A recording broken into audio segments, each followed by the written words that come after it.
Get tickets anywhere else. Don't drop the ball this season. Shop with Vivid Seats and earn rewards on every ticket. And as the official ticketing partner of ESPN, Vivid Seats is offering you $20 off your first $200 ticket purchase with code Schefter. That's code Schefter.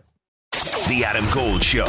And that is my fear about Duke this year, is that they're going to get to the tournament and they're going to come up against a team in the Sweet 16 that has gone through a gauntlet in the SEC or the Big 10 or the Big 12, and that team ain't going to be afraid. Mm-hmm. They'll have the scars. The Adam Gold Show, weekdays starting at noon on 99.9 The Fan.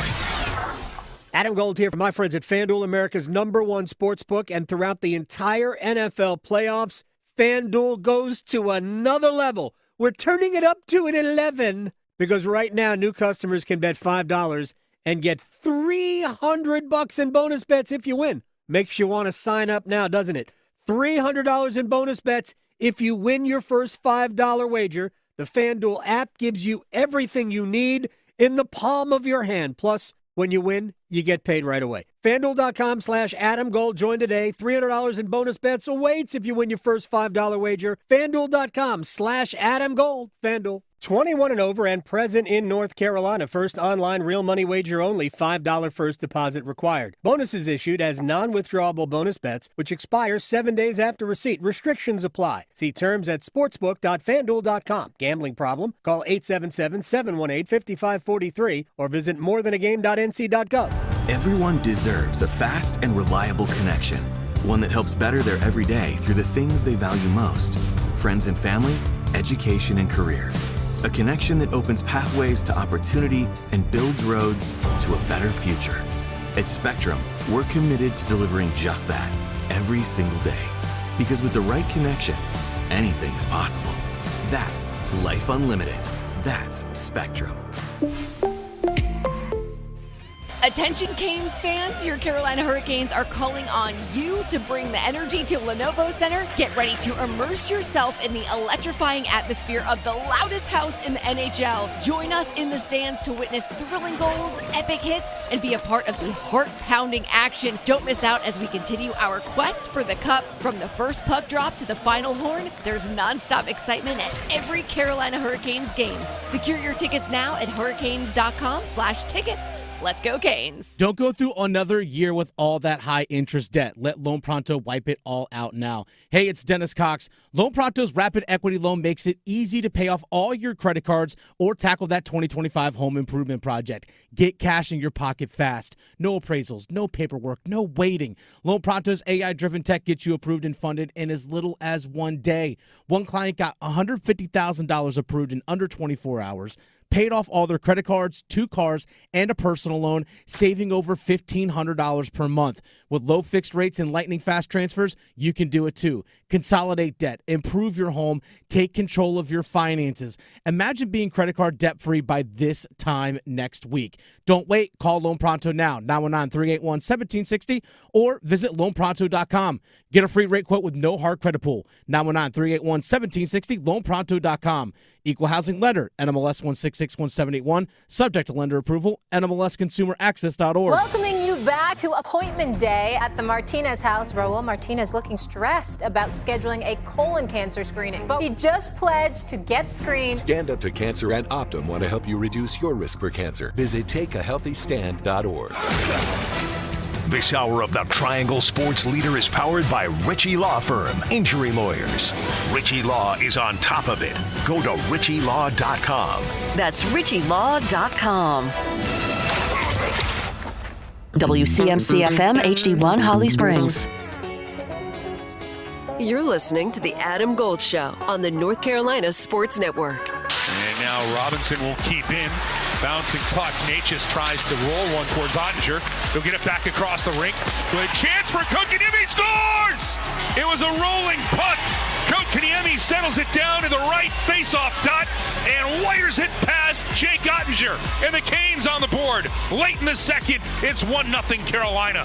Here's Walker working his way in. Shot off of Ottinger. They score! And this is going to be Walker's goal. I believe it goes in off of the Stars player. No, give it to Jesperi Kotkaniemi. His second. Walker dives in, puts a shot through, and it bounces off of Kotkaniemi, and the Canes get their lead right back. And a pleasant good afternoon to everyone. This is the Adam Gold Show. I am Adam Gold. It's a snow day. Graham Hill on the ones and twos. Graham tempted fate by driving out to Winston-Salem last night. We are going to chat about that. You heard the dulcet tones of Mike Maniscalco as the Canes picked up a 2-1 win in Dallas. We are going to talk about that. Baseball's Hall of Fame opened up their doors to welcome in 3 members, and somehow one chucklehead didn't think that Ichiro belonged in the Hall of Fame. Shameful. Absolutely shameful. We'll talk about that with John Manuel. And it is a Wednesday. Chip Patterson will make his usual appearance. We will talk about not really just the conference championship game. We talked about that last night. But just the entirety of the college football playoff, what he liked, what we might change if we have time. I'll also get his thoughts on Bill Belichick and where we are with the portal and some other things as well. We got a lot of stuff to do. Let me bring in today's DJ, Graham Hill. First of all, was that a suicide mission to drive all the way out to Winston-Salem for Carolina Wake Forest? Was it troublesome getting back? No, it was not. And good afternoon to you, Adam. Happy snow day. I Yes. hate that you are stranded all the way up in Canada, but hopefully the sweet tones and sounds of Earl and Harriet can provide some background noise for our entertainment to our listeners. It's a radio-only broadcast, as we like to say, for Hurricanes games. But no, it was not a mission of going out into the danger and trying to see if we could do donuts on I-40. It was more of, and I'll get more into it during 7th and Stretch, I had never been to a game before at the Joel. And as somebody who has grown up in the state of North Carolina my entire life and has lived in Raleigh now for about 4 years, I just feel like, and work in sports radio, obviously, I just feel like I'd been doing myself a disservice by never going to see a Wake Forest basketball game in Winston-Salem. I've seen them played plenty of times at NC State, at Carolina, at Duke. But last night's game, and more so for Carolina, kind of just felt like maybe a season on the line storyline for the Tar Heels. And also for Wake Forest having a great season at home, defending home court advantage. So I figured, why not? Got the free ticket from a buddy of mine, and we said, screw it, and we hit the roads. And that wasn't even you weren't like on a media deal. No, you just went out to the game. No, it wasn't even a media deal, but yet I still found myself sitting beside Josh Graham in the entire media row. So we had to be on good behavior a little bit. We wouldn't want Josh ratting us out or getting us in trouble or anything. But no, it was a great game as far as atmosphere-wise. Great game if you're a Demon Deacons fan. Let's talk about the North Carolina side of things, shall we? All right. So you mentioned a season-defining game. First of all, I think we could all admit, and I think North Carolina fans are already there, team isn't very good. That doesn't mean they still can't make the NCAA tournament because, as we always say, you got to fill out the field. They need 68 teams. 37 of them will be off the at-large board. So at some point, teams similar looking to North Carolina will be in the conversation. So North Carolina, here's what blew me away. Even after the home loss to Stanford, if you go to Joe Lunardi's bracketology, which was done yesterday prior to the loss at Wake Forest, not only did he have North Carolina still in the field, they weren't even in the first 4, which a bit of a surprise to me. So, because they honestly are not an accomplished basketball team other than they played a very difficult schedule. And normally you got to win some of those games. They have won. They have the win over UCLA, which was a come-from-behind win, but then again, they were doing that as a routine. They were spotting everybody, it seemed like 15 to 20-point leads. Matter of fact, their win over Dayton which now that win doesn't look so good since Dayton has fallen on hard times. They spotted Dayton 22 points and came back to win. And they did that with Kansas and some of the other bigger teams that they played. They, got down big and for the most part rallied to make it close. I'm not sure close losses do it, but at the end of the day, if you've played a much more challenging schedule than somebody else and you basically look the same and you wear North Carolina on your chest, I mean, there stands to reason that you might get the benefit of the doubt. But in terms of how good Carolina is, they're not. They're not good. And even in this ACC, we talked about this with West Durham a couple of weeks ago. It's important for teams like North Carolina, like Louisville, who, by the way, might be good, because they just rolled SMU last night. I believe that was on the road, too. It's important to not lose bad games. And I don't think last night was a bad loss. I think Wake Forest might be good. I don't know how good. They're certainly not very deep. They don't shoot it all that well. We're going to talk to Connor O'Neill about this in a few minutes. I'm not sure that they're not better defensively than offensively, and I don't even recognize that out of a Steve Forbes team.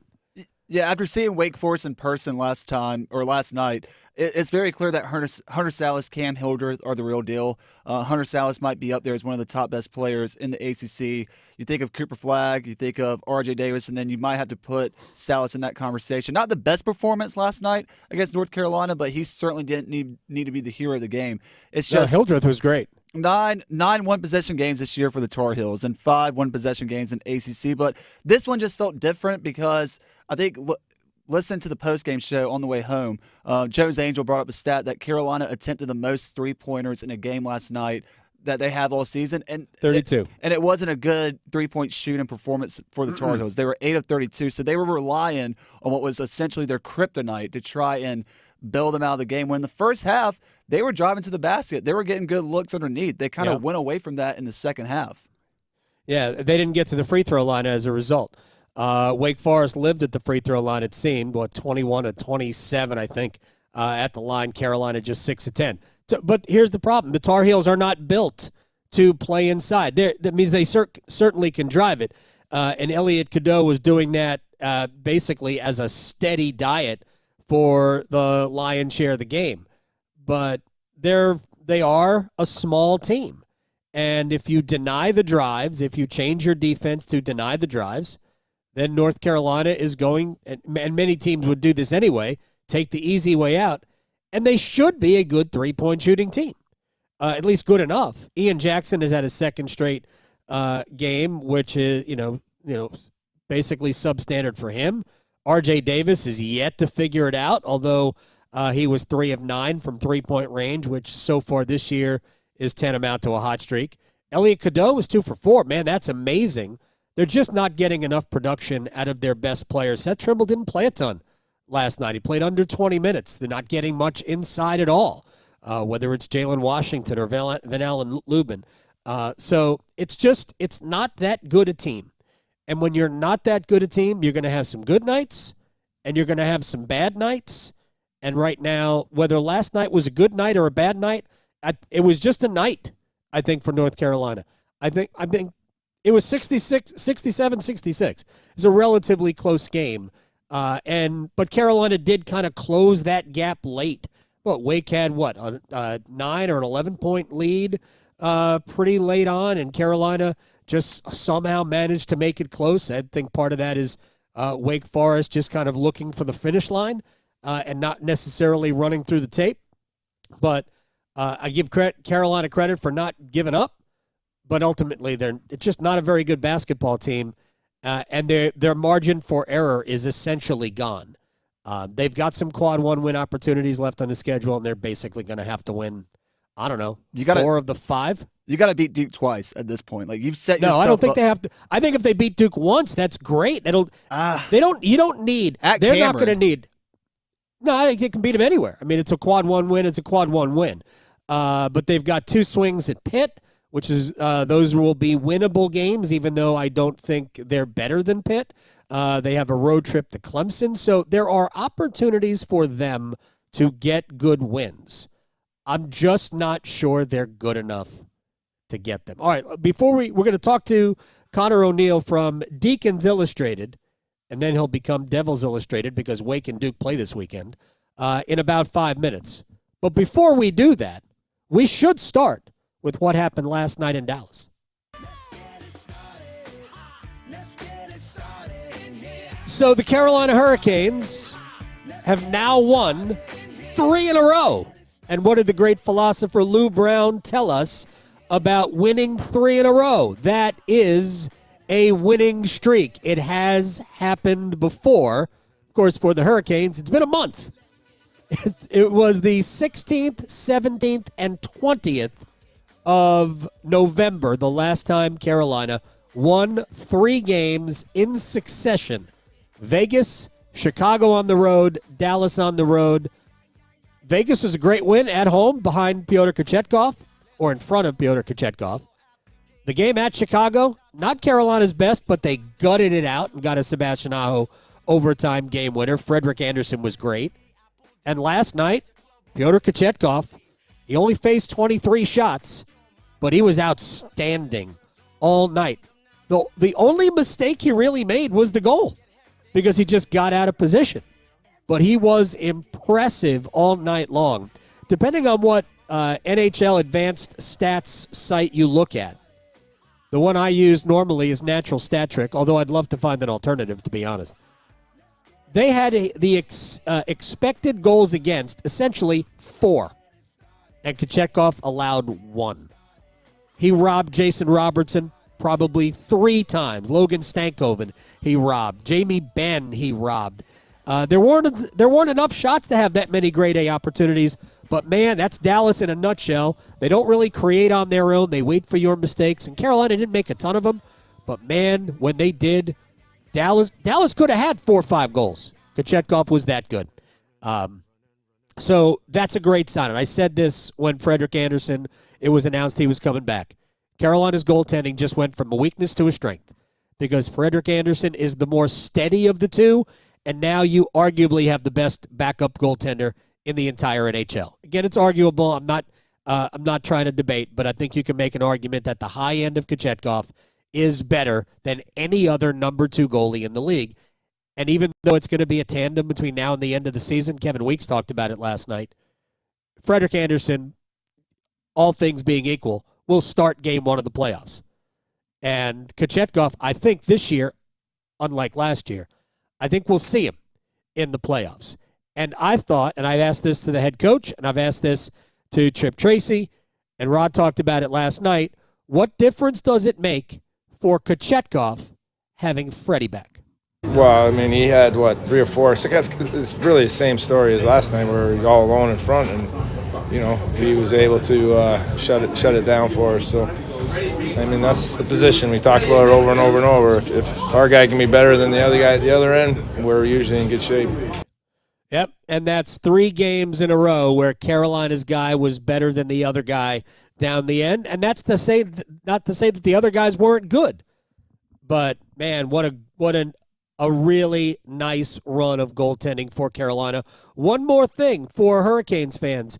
Jesperi Kotkaniemi scored twice. He's now got 3 goals in his last 2 games, and basically every goal was the result of, although the first goal maybe not quite as much for him, his line being heavy. Robinson, Natchez, Kotkaniemi, and here's Rod on the 2 goal scorer last night. Well, he's noticeable on the offense, which was great. Great shot there, and on the 1 goal, and then driving the net, being heavy. He's a big kid, and when you get him doing that kind of stuff, he's very noticeable. I thought that line was probably our best line in general. They were pretty solid, and obviously our goaltending was great tonight. That's the difference. That sums up the whole game right there. We got a lot of stuff to say about the Carolina Hurricanes as we move throughout the program. Connor O'Neill, Deacons Illustrated at Connor O'Neill _DI At some point, we're going to be like, I don't know if you've ever been in the Lincoln Tunnel in New York, but when you go over and cross over from New York into New Jersey, there's like a line on the side of the tunnel. Anyway, at some point, we're going to flash over into Devil's Illustrated before we continue. Connor O'Neill is joining us here on the Adam Gold Show. All right, so tell me about Wake Forest. 6 games in a row? Is Wake good? Not sure Connor can hear me. Let me do some recall. Let's see if we can get Connor on. We're gonna see if we can get Connor on the show. So that is my big question. It's not a deep team. Now they've got size, so if they can stay out of foul trouble, they can certainly match up, and there's no doubt that they've got talent. Hunter Salas is an excellent, excellent player. They've got quickness in the backcourt. Reed is dynamite up front. There doesn't seem to be a ton of depth. And you know that Duke is going to come at you in waves and waves and waves. So, Connor O'Neill, let's try this one more time. Is Wake good? No. Okay. We'll figure Connor O'Neill out in a second. Because Wake has now won 6 in a row. But 4 of those first 5 wins, we documented this yesterday as we were talking about Wake at Carolina. 4 of those first 5 wins in this 6-game winning streak came against teams that were ranked outside the top 100. So if you're Wake and you're good, those are games you have to win. You can't lose. But last night, I mean, Carolina comes in on their own little, even though they had just lost to Stanford. All right, we're going to try this one more time. Can I talk? Yes, you can. Is Wake good? No. All right. Test. Yeah, well, I think our technology is failing the test, and that is unfortunate. So, because that's my fascination with the Demon Deacons is that I've heard that they're good. The resume that they've got, even though they are 15-4 and 7-1 in the league, is not a lot of good wins. I'm not even sure last night qualifies as a good win. It is a good win in name. You know, if you beat Notre Dame in football, it doesn't make a difference if Notre Dame is 4-8. You just beat Notre Dame. Doesn't really matter. So Wake's got a win over Carolina, which, by the way, Wake does, routinely in Winston-Salem, just like they beat Duke, often in Winston-Salem. That'll be an interesting matchup coming up on Saturday. But the truth of the matter is that this Carolina team isn't really equipped to deal with Wake's size. Are we trying one more time? Connor. I just called you Colin. I have no idea why. Connor can't hear us. Connor can't hear us. That's it sounds like it's probably more frustrating for him. Hello. No. All right. Let's try something else down the road. I'll tell you what. Let's take a break. We'll come back. Ross Martin from Inside Carolina is going to join us on the other side. We'll get his take on the Tar Heels program as a whole. And also we'll ask him about Bill Belichick as well. We'll also play a little game, and we'll use the Scoville scale of peppers. Yes, the Scoville scale coming up with Ross Martin of 24/7 Sports and the Big Hitters Only podcast. Next.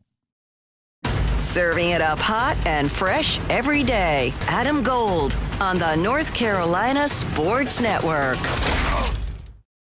Listen every afternoon for The Drive with Tim Donnelly. It's 2025 and everybody's looking for a fresh start with their resolutions. Every team, player, coach, they've got something on a wish list. The Canes, I think they could use a little bit more toughness. The Panthers, clarity on Bryce Young. Is he the guy? Is he not? And every college basketball team wants to be hitting their stride as they hit the ACC schedule. The Drive with Tim Donnelly, 3 to 6 on 99.9 The Fan.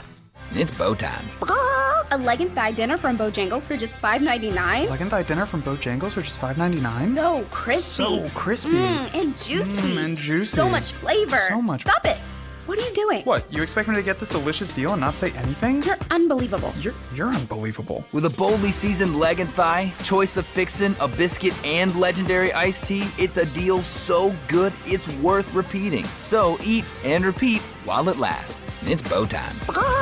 There's no time like bow time. And there's no time like now to stop what you're doing and join with the K-Yow Cancer Fund in the fight against all cancers affecting women. Now through February 1st, Triangle Area Bojangles are donating all proceeds from Bowberry biscuit sales to the K-Yow Cancer Fund. Just buy a Bowberry biscuit. You'll be doing some good and getting something good. So what are you waiting for? Hurry, it's bow time. What's this? We're expanding the North Carolina Education Lottery Winners Club. That's a pretty big wrecking ball. Well, with all these new scratch-offs, this place is going to be packed with new winners. Okay, let's go ahead and knock this wall down. This is where we're putting the polo field. Whoa, patience, Strixie. This month's tickets are loaded with $150 million in total prizes. The Winners Club awaits. Must be 18 to play. Approximate overall odds of winning range from 3.31 to 4.55. Problem gambling helpline 877-718-5543. Tim Donnelly here for Zero Res. And right now, Zero Res has the biggest sale ever going on in celebration of the new year. Make sure you get all that 2024 dirt behind and look ahead to 2025. That's right, out the door 2024. We're feeling fresh, clean, and zero resified in 2025. Right now, the best part is it's all gone from 2024. Carpets, tiles, rugs, upholstery. Basically every surface in your house can be zero resified and leave that dirt behind. The offer right now, 3 rooms of carpets cleaned starting at just $109 and take an additional $100 off your air ducts cleaning. The offer is valid through January 31st, so be sure to get on it now. Visit ZeroResRaleigh.com or call 919-995-0000 and ask for the 99.9 The Fan Station Special. Spell it forward or backward, it spells the same. Zero Res. This is the story of the one who, as a maintenance specialist for a historic high-rise, knows that vintage charm historically needs constant attention. Which is why when it's time to upgrade turn-of-the-century mechanicals, they turn to Grainger.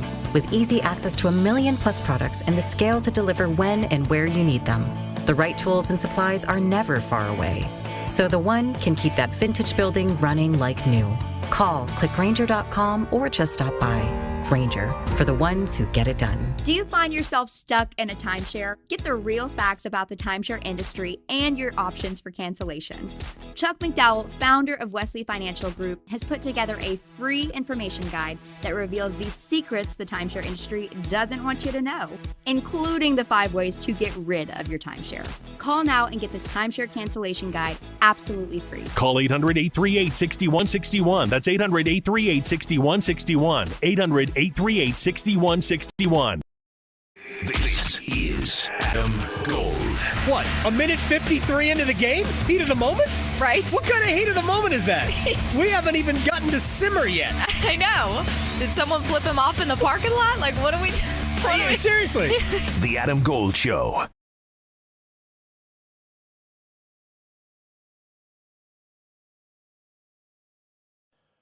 Ross Martin is the college editor, content direction for 24/7 Sports, an Inside Carolina alum, also Big Hitters Only podcast. All right, we're going to get to a lot of things here. I'm going to play a little game first before we get to the basketball game last night. I want you to rate the crises for me at Carolina on the Scoville scale. From a bell pepper, which is a 0, to the Carolina Reaper as a 10, rate the UNC hoops crisis right now. I'll help you with the Scoville scale. If you give me a number, I'll give you a pepper. I'll just do the peppers. I pulled them up right here. All right. I appreciate you playing along. Like a cayenne or like a cayenne or a habanero. You know, it can be tasty when cooked and used properly, but not crazy hot, but certainly not a jalapeno or a poblano or something mild. I mean, Okay. fans are not happy. So and we're basically, for a habanero, we're talking like a 5.5 to a 6. Okay. Yeah. I mean, fans aren't happy. And I think the fan reaction that you see, I spend a lot of time on message boards, whether that's a good thing or not. But I don't know if the fan reaction on message boards is an accurate representation of what really is going on with the athletic department. But these losses, are stacking up now. After stacking up a bunch of wins and things kind of looking like they had turned around. It was a little bit of fool's gold, as I like to say. But losing to Stanford at home and 12-point favorite. And then, kind of just looking, I thought very uninspired last night against Wake Forest. I was in the building, second half, no free throws attempted, just couldn't make shots either. A lot of them not making shots. And I don't know if that's fault. Does that really fall on Hubert? I mean, I guess he recruits players. But just missing so many open threes. They shot like 22% from three. Yeah. Just not making the shots they should be making when they have such a stacked backcourt. When you have such a stacked backcourt, you've got to make threes. I mean, you're small. You got to shoot from the outside. You got to nail threes. But they just looked uninspired, and the post game was so sad with Hubert. He doesn't seem like he has answers. Well, isn't that personnel? I mean, Jalen Washington obviously hasn't developed into the player they wanted, and the other players they brought in through the portal are basically just role players and more support bench guys. And I am curious what your thoughts on this are, because R.J. Davis isn't even close to what we've seen over the past several years. Clutch player, big shot maker, all of that. But all of that happened when Armando Bacot was here, which provided a lot of interior cover. So there was a threat of, man, we just dump it down to Bacot and he'll get a bucket or get to the free throw line. That's gone. So I wonder how much of Davis's lack of production, his shooting inaccuracy, is about that. Yeah, I mean, this season will go down as not be able to land a big man in the transfer portal or a dynamic, stretch four who can shoot it. They're really missing a Brady Manning type and an Armando Bacot type. They're really missing the gravity that a dominant big man provides, and that most UNC teams in the past have had. I mean, Hubert's had Armando Bacot every year except this year, and you're kind of seeing the result of that. And so, they're missing someone who can draw a double team, and then they can get a lot more open threes. I think R.J. Davis is, he's having to share kind of the role with Cadeau, who's become obviously the more dominant ball handler, and then Ian Jackson's emergence. They're kind of splitting the way. So R.J. doesn't have as many opportunities, and he's off. He's not hitting those threes he hit last year. He's still kind of slicing and dicing in transition, but he's in a kind of a huge. The numbers don't really indicate it, but he's in a huge slump. He's not making the shots he used to make. So, I mean, there's a lot of issues. It's the missing a big man is huge. We talk about it all the time. Missing a big man and then missing a dynamic, forward, a 6'9" shooter. They thought that was going to be Cade Tyson. I mean, he's been a huge bust. So you miss in the portal a couple ways, and you actually miss on even getting a big man, and this is the result you're going to have, a 12-18 that doesn't look very good at all right now. Ross Martin is joining us here, 24/7 Sports, Big Hitters Only podcast. Is there any additional pressure on Hubert? And I know that it is from the fan base, but I'm curious as to what your contacts within the university or the university community. Because John Shire up the road is crushing recruiting. They killed it in the portal again, and it does look like they have a team that is, poised for a deep tournament run. Does that impact Carolina's situation in any, Hubert's situation in any? Comparing it to Duke? Just because up the road it looks like it's just on an upward trajectory, and Carolina at best has kind of gone up and down. Yeah, I mean, I think the programs right now are going in opposite directions. I think Duke always recruits better for some reason in the last 15 years, last 10 years. It's kind of this one and done model that Coach K would. But I mean, it is kind of bleak right now, and I think a lot of fans are kind of worried about NIL and definitely recruiting and definitely transfer recruiting. There's talk about needing a general manager to kind of get that going. I think there's a lot of talk about the staff too. It's all UNC people. I'm not sure anyone's worried about their job security. I don't know if anybody on UNC staff is fighting for their job and working their ass off to get things done. I mean, it's all people that play at Carolina, love Carolina stuff. I think if Hubert stays, I think they need to do switch up the staff a little bit and make some moves that can bring new ideas and new ways of doing things to the staff and to Carolina basketball. I think there's a lot of issues. I think you can look at leaning on the Carolina way and how that just doesn't work anymore. And players aren't committing to Carolina because of Carolina and the impact of, I don't think Michael Jordan has as much impact on players now as he did 20 years ago. And so it's a revolutionary time for college basketball, and UNC needs to kind of make that step into the future. Those are the macro problems with UNC basketball. But they still, there was a bit there where it looked like they'd turned the corner, but 2 losses now in a row, and it looks like they're kind of reverted back to what they were in the non-conference. Yeah, I mean, I personally, I'm not sure the league's any good. Like Wake came in, and Wake might be good, right? I'm not discounting the fact that Wake could be very good. And we'll find out just how good, I guess, to a certain extent when Duke pays a visit on Saturday to the Joel. But, I mean, Wake had won 5 in a row, and 4 of those wins in the league, and 4 of those wins were against teams outside the top 100 in the net rating. So it's the league, unfortunately, for whatever reason, I've had these discussions before, just isn't very good. Let me go back to the Scoville scale for our second and final topic. Bill Belichick's unsigned contract and the NFL media swirl around it. On the Scoville scale, Bell to Carolina Reaper, where is it? I think he's staying in Carolina. I don't think there's much concern. Whatever's right above a bell pepper, the next mile of pepper. And Anaheim. Yeah. You see Lombardi on Twitter. Lombardi's like Belichick. Obviously the general manager of UNC. He's like Belichick's mouthpiece on Twitter. So anytime any news comes out about the NFL or jobs or unsigned contracts, Lombardi is on every single show and on Twitter saying they're here to stay.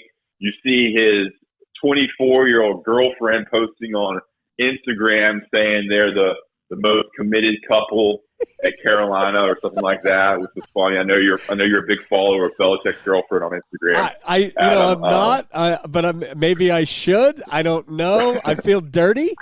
Thinking about it.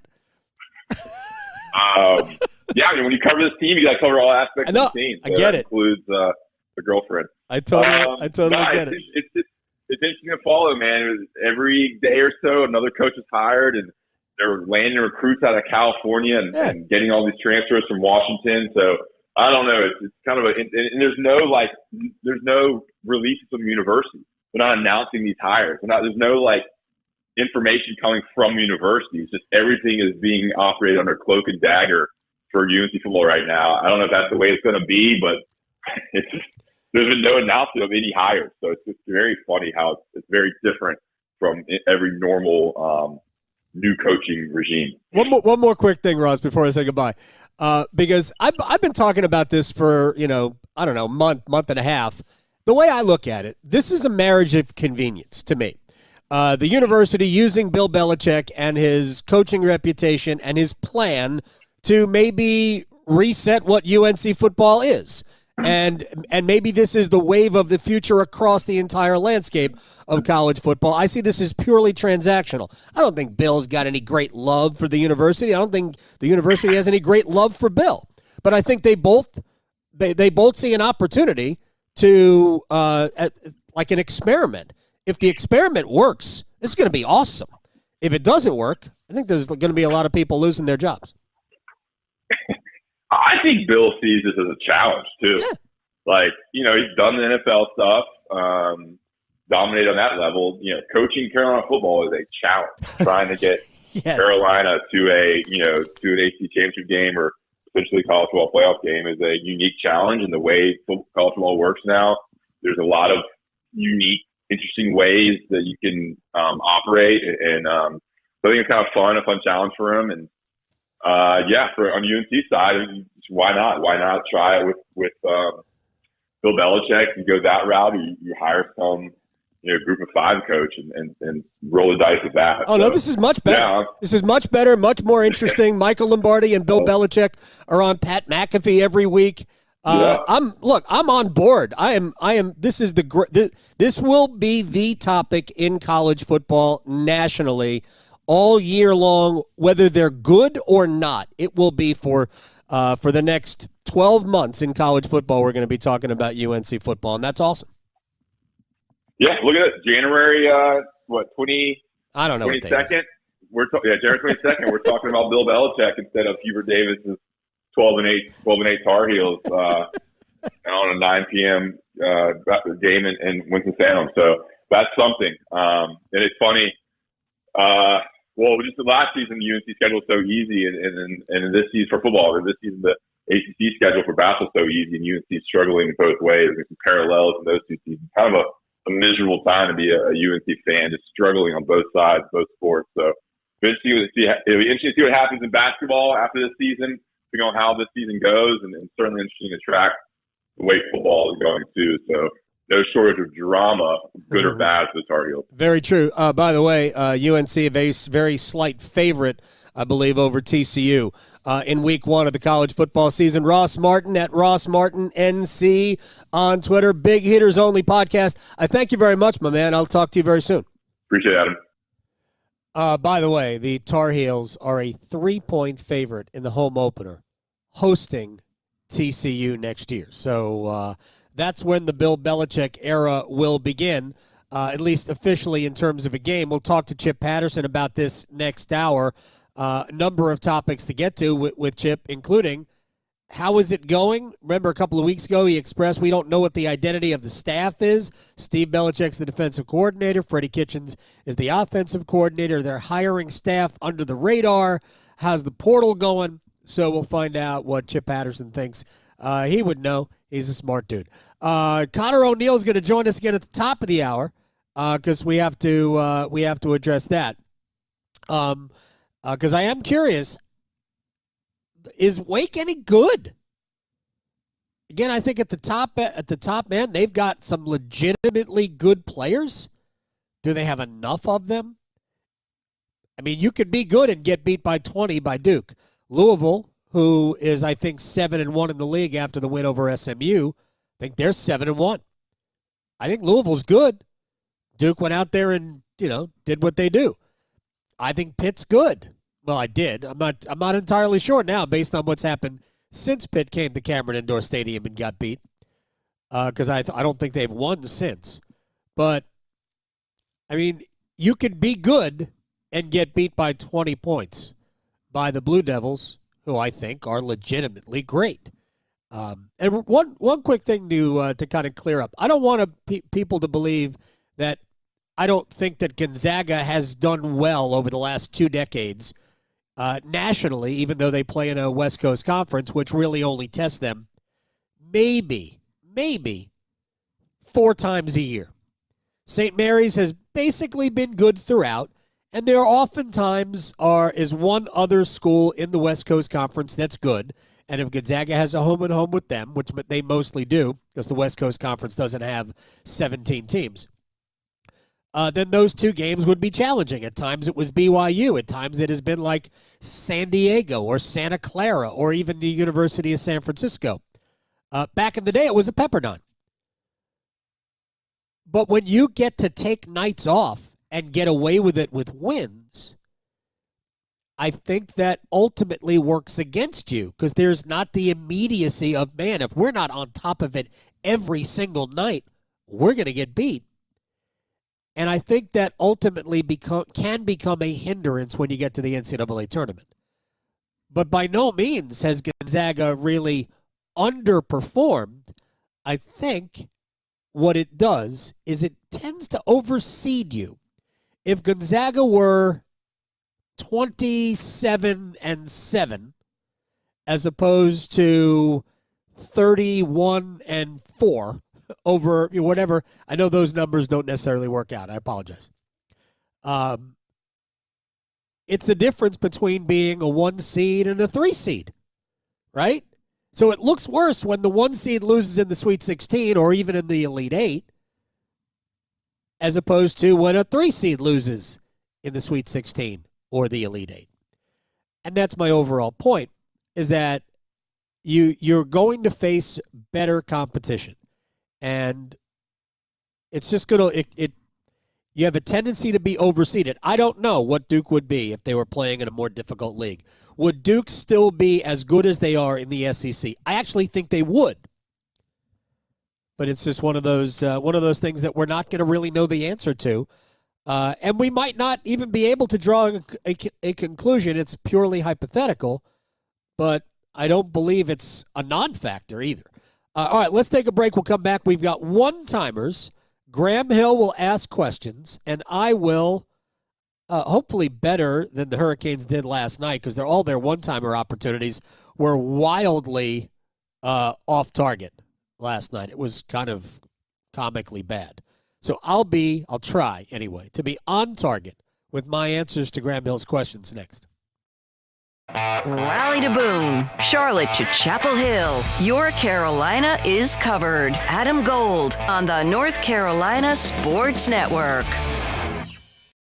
I'm Faith. I work as an American Sign Language interpreter, and I just graduated from my bachelor's program. I texted 988 because at the moment where I needed help, I realized that I didn't have access to English at the moment. Sometimes speaking gets hard for me, and they just helped me calm down, and then I was able to find a friend. It's free, and you can get in touch with people who are trained to help through all sorts of crises. Call, text, or chat 988-24/7. Did you know that since you have public power, your electricity is operated and controlled by people in your community, not by a for-profit, investor-owned company? These local folks are directly accountable to you. They don't answer to shareholders. They make decisions for the good of your community. What's more, your public power provider invests in your community, providing jobs and supporting your local economy. Local people working together to meet local needs. That's public power. Learn more at electricities.com. It's that time of year when we gear up to cheer on our favorite team. Don't let COVID-19 and the flu stop you. So make sure you don't have to cancel on the team you love the most by getting your flu and COVID vaccines. They are safe and effective. Both flu and COVID vaccines have been updated to fight against new virus strains spreading this fall and winter. So make sure you don't miss the big game and you protect those around you. Ask your healthcare provider about updated flu and COVID-19 shots. Visit myspot.nc.gov and find yours today. As fall championships begin, the Governor's Highway Safety Program would like to remind you to buckle your seatbelt when traveling home from today's events. Whether you're driving out of town or across town this holiday season, wearing a seatbelt is your best defense against injury or death in a crash. During the busiest time of travel, prioritize your safety and buckle up. Every seat, every time. And remember, click it or ticket. It's the law.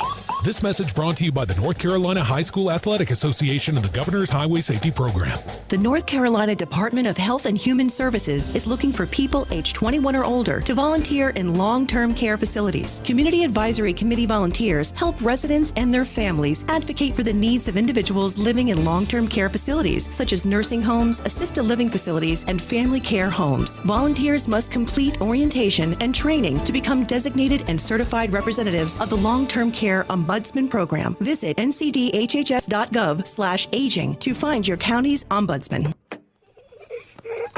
As you go about your daily life, look closer.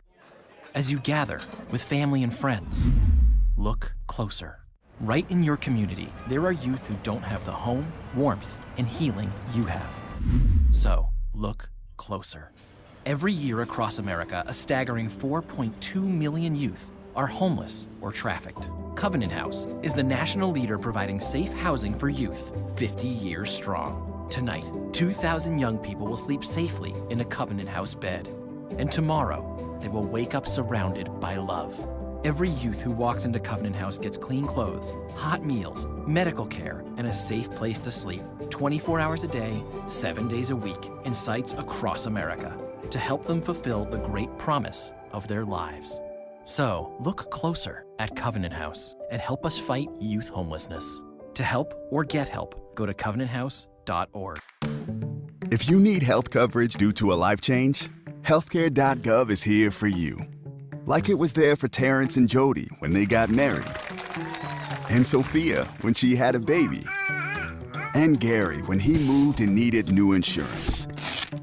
There are many other ways to qualify. Visit healthcare.gov today to see if you're eligible to enroll. Limited time to enroll. Paid for by the U.S. Department of Health and Human Services. This is Adam Gold. I know Bill Belichick is making his weekly appearance on McAfee right now. It almost looks like he's in the connecting area between the two train cars. Yeah. Right? Girl washing station in a lab. Carolina hazmat suit he's got on. It's weird. It has sleeves and everything. Very, very strange wherever Belichick is. The Adam Gold Show.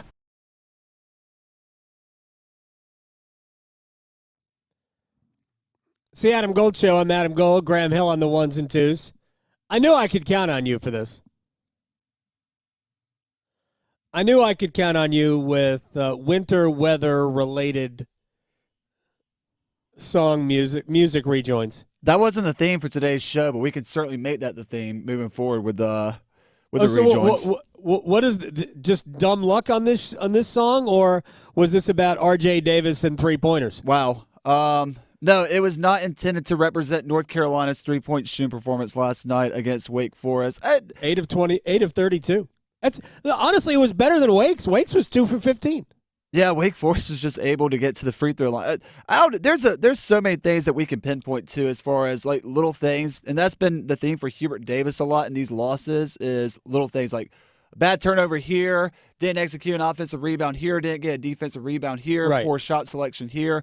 There's lots of things, but no, cold as ice by Foreigner was not used as a jab to poke fun at UNC's three-point shooting performance. You can send your all your replies, all your letters no to hate tweets to Graham me. Hill. Hey, I'm dealing with it with it enough from Canes fans, some Canes fans. Yeah, I was gonna. But that's fine. I saw that yesterday. I was gonna bring up any bad nerves because I'm sure that you have a vein popping out of your head right now. No. It's honestly, for the people who don't know, we never take calls. I mean, it's just like every once in a while. Sometimes I think calls are necessary. Once like the playoffs end or something like that. Well, it's not about that. It's like when you hire Bill Belichick, right? That's a good time to take phone calls. Or when somebody gets fired. Did North Carolina do Mac Brown dirty? Now, I didn't take phone calls in either situation, but that would be a more appropriate thing to do. But whatever we get into these conversations about the Hurricanes, and this is a testimony to how good Carolina has been and how strong and loyal the fan base is. This is not a criticism. We get a lot of people who care passionately about the team. And I don't even when I was away for 3 days, I wasn't really in a position to live tweet, or I didn't watch the Vegas game live. Now, I was able to watch the Chicago game live, but I wasn't working it, so I wasn't tweeting it. And I'd log on to Twitter after the game, and my timeline is loaded with, like, insults. I'm like, what is wrong with you people? I mean, I haven't said a damn thing today. Like, what is wrong with you? And so I did respond to a couple of people, and then this one, and like I'm not even going to justify by referencing exactly what was said. Somebody really got, like, he said, say it with your chest next time. I'm like, how old are you? Oh, I saw Why do you have your dad's Twitter account? Anyway, it's not what I said, but so somebody tweeted to me, if you're going to talk about this, I have some thoughts on the Canes, and my mistake for A, thinking that would be a good idea. It wasn't. And B, for not fleshing it out a little bit better. And I don't know that I handled it great yesterday, but I don't really care. But it became the old guy with the backpack and like, whatever. Just shut up. Basically, what you're saying is there's a reason we no longer take calls for the aftermath. Oh, yeah, but actually, it's not that. That was just a little joke there. It's not that reason. Although, and I'm not even gonna characterize it. I'm just glad I was able to get. That's not the reason we. I'm just glad I was able to get my start by being one of those go-to vintage callers or the Roundhouse group that would always call in after. Wait a second. After games. That's how you found us, or we found you. That's fantastic. Yeah, that's how I found the fan, and here we All are, right, 4 years later. That is fantastic. Maybe we should take more calls. Maybe we should ask more questions. No. Yes, exactly. One-timers? One-timers.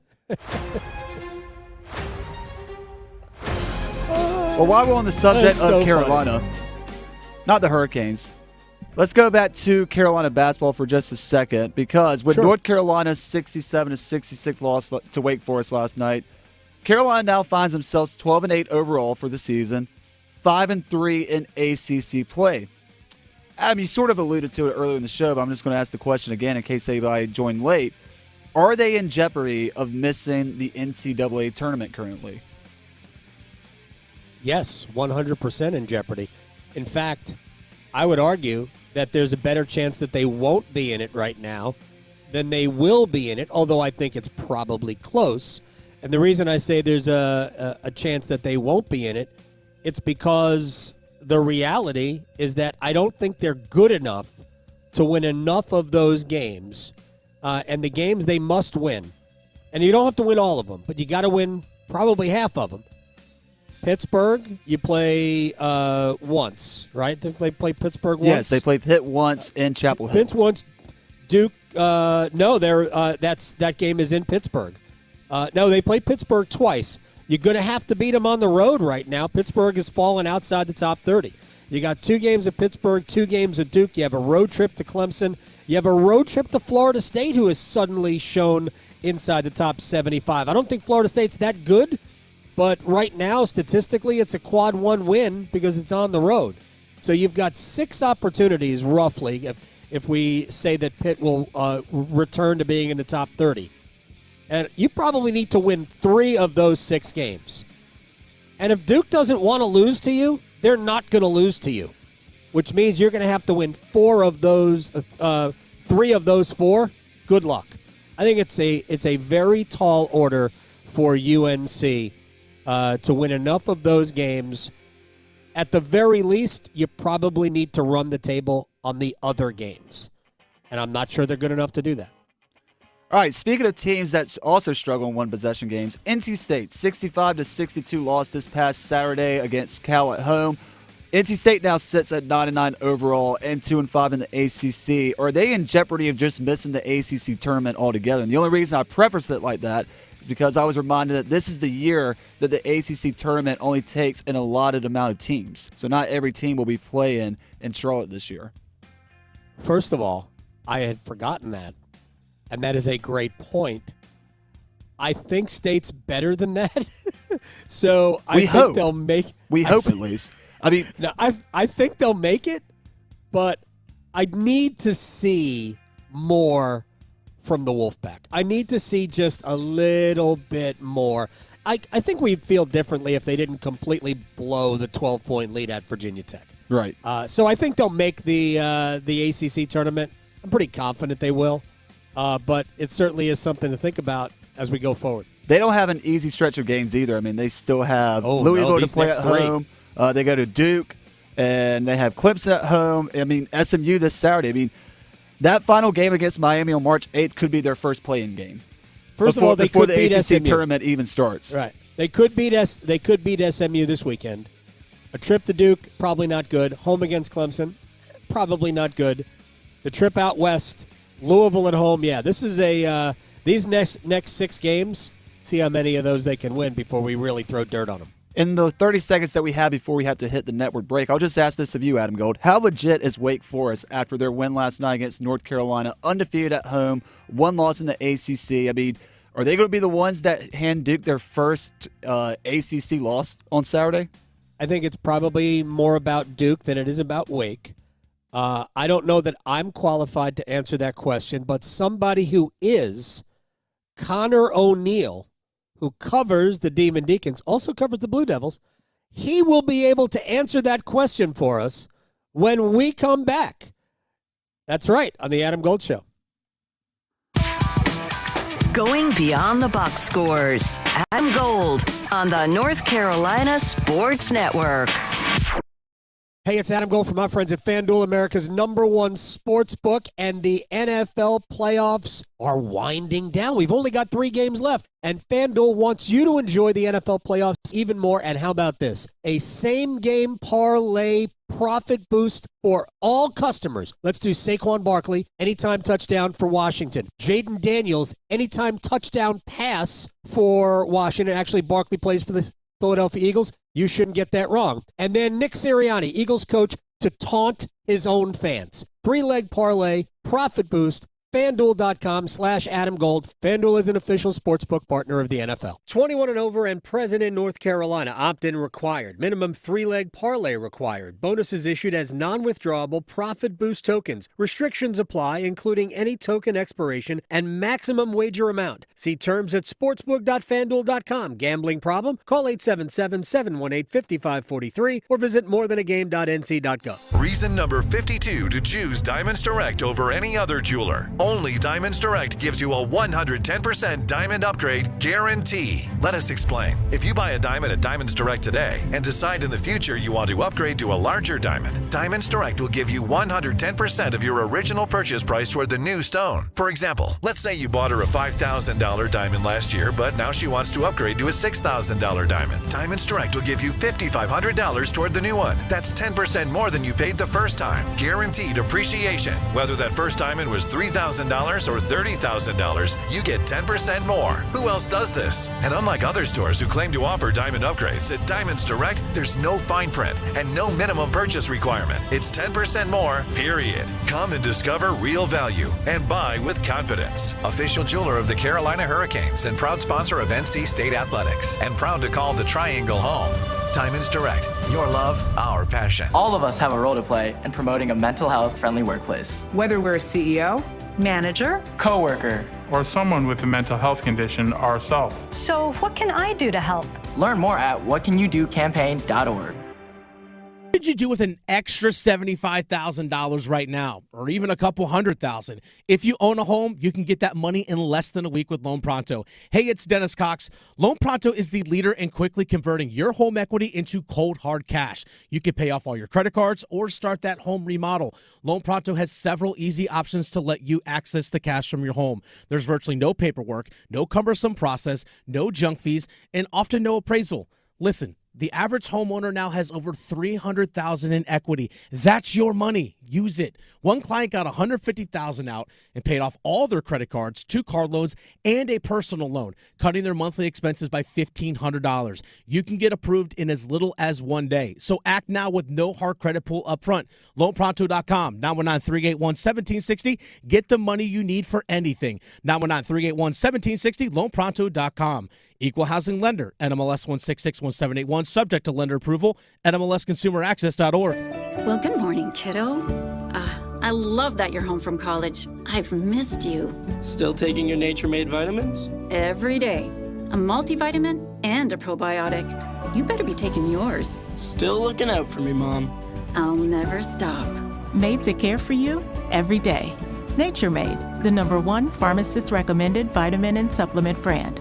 Find us in the vitamin aisle, based on a survey of pharmacists who recommend branded vitamins and supplements. This hour of the Triangle Sports Leader is powered by Ritchie Law Firm, injury lawyers.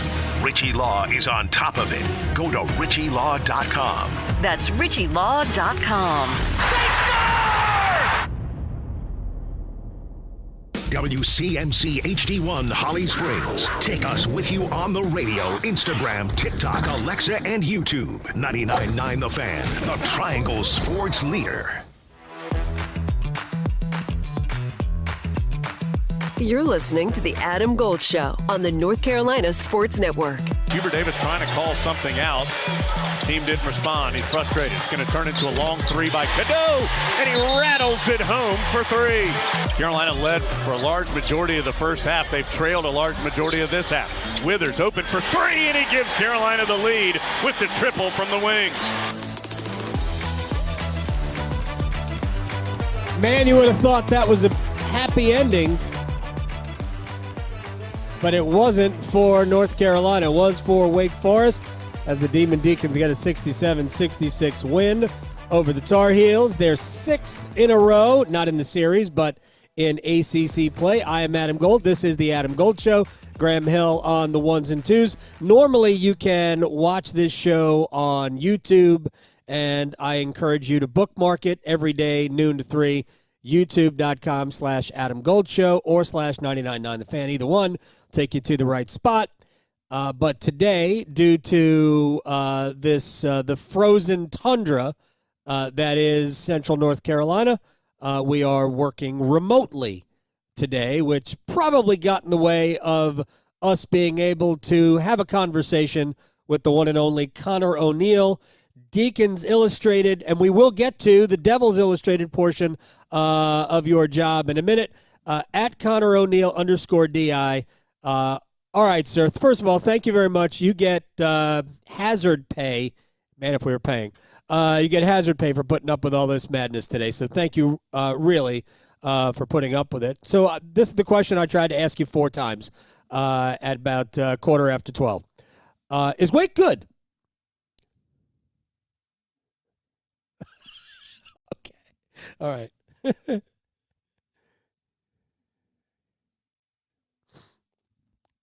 Right.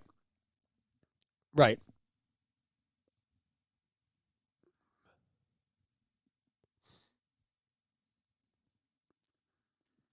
Yeah.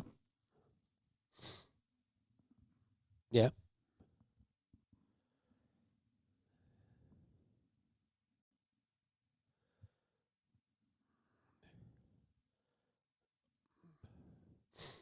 Yeah. Very good.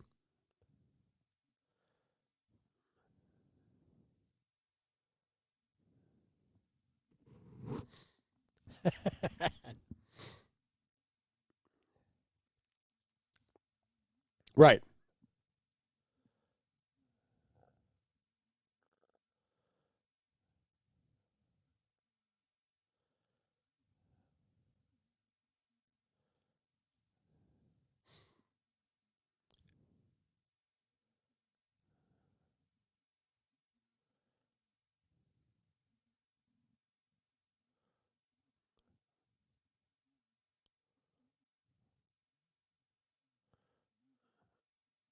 Does.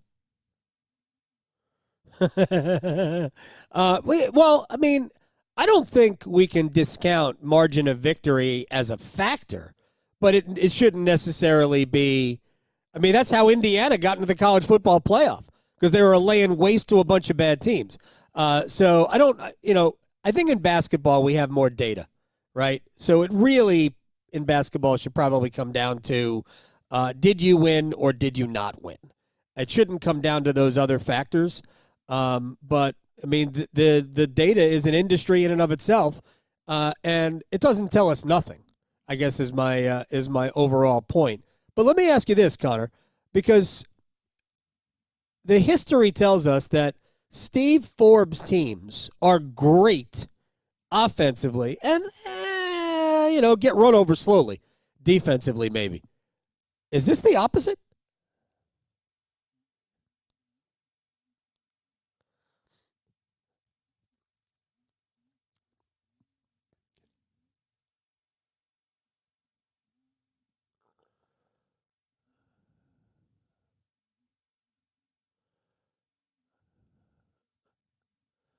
Right.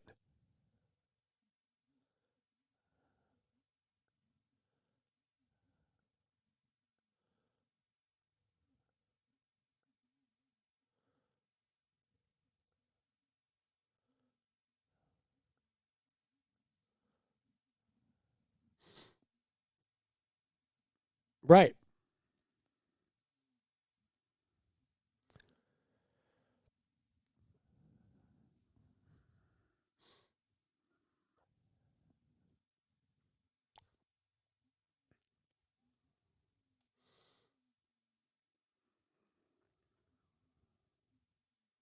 Huh.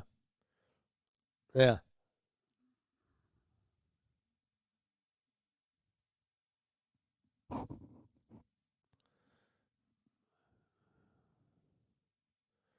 Right.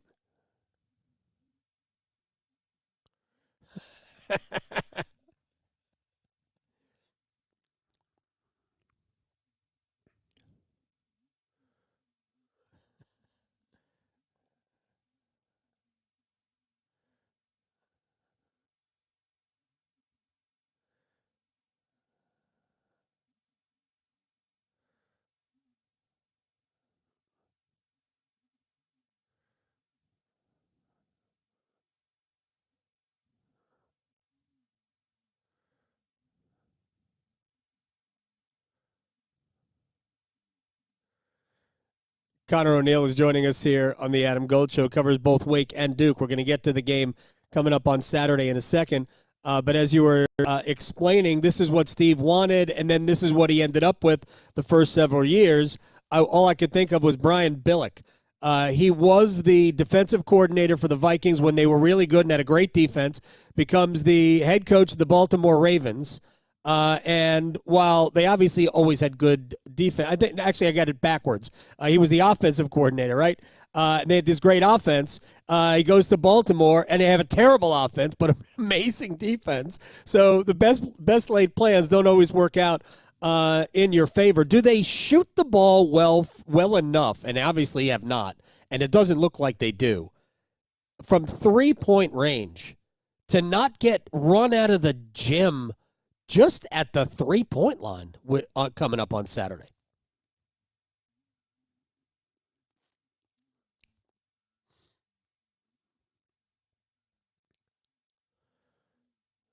Right.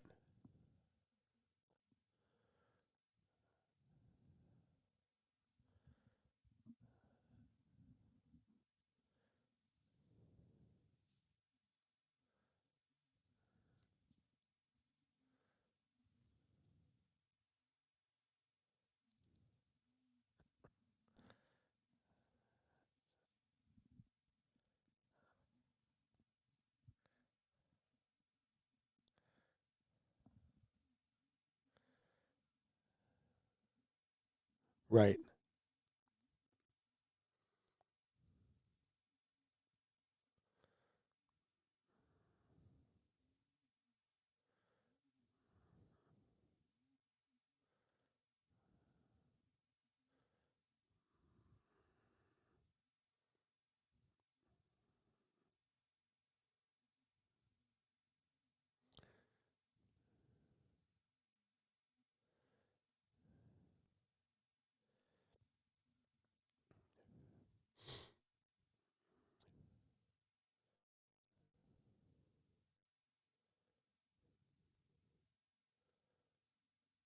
Connor O'Neill _DI on Twitter. One quick thing about last night, and then I want to ask you a quick thing about coming up on Saturday. Was last night more about Wake Forest at either end of the court, or was it about North Carolina? I know you cover Wake, but when you're there, you can, or when you watch it and you watch it intently, you can figure these things out. What are your thoughts on the way the game played out last night?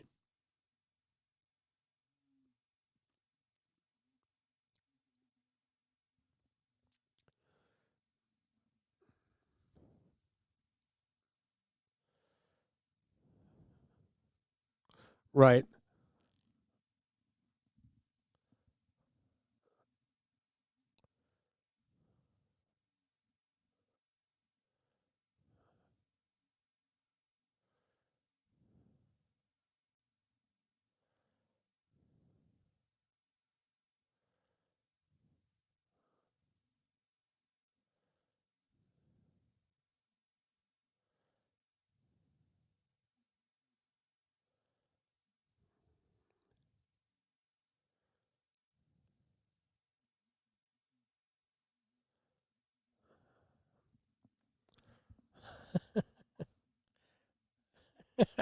Oh.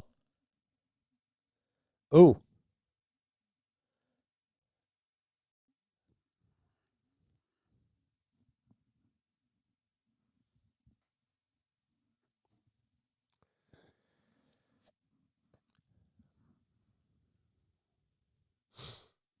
All right, final. I didn't know you had COVID, man. I hope you feel okay. I don't even want you could have said no, Gold. I ain't talking to you today.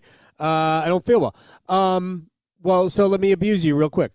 The game on Saturday, Duke's got to go to Winston-Salem. I know how good I think Duke is, and I don't think Wake is really close to that. But home court, emotion, momentum.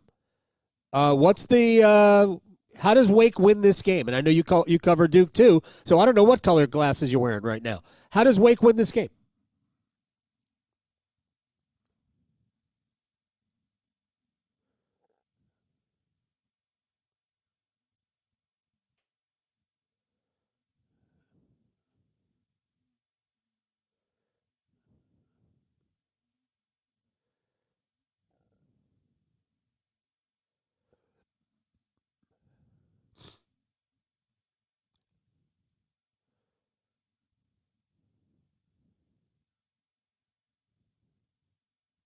Right.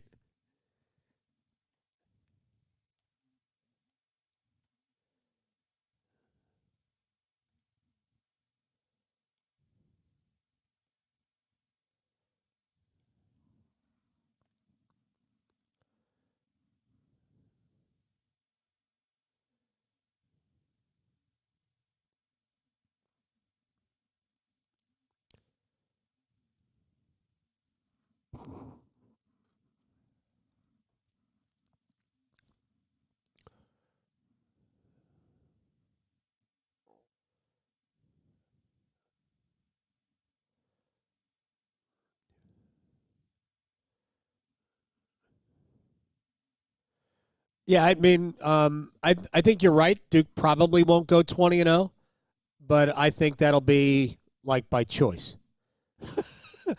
I mean, it sounds weird when I say it that way, but I think they will dictate whether they win or lose in this league. Right? This could be a problem. At Clemson could be a problem, and I guess the two Carolina games could be, but not if Duke doesn't want to lose them. I just think there's too big a gap.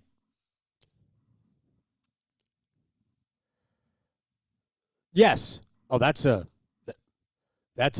complete toss-up, I think. I think Illinois is really good. Connor O'Neill, get well. Hope you're okay.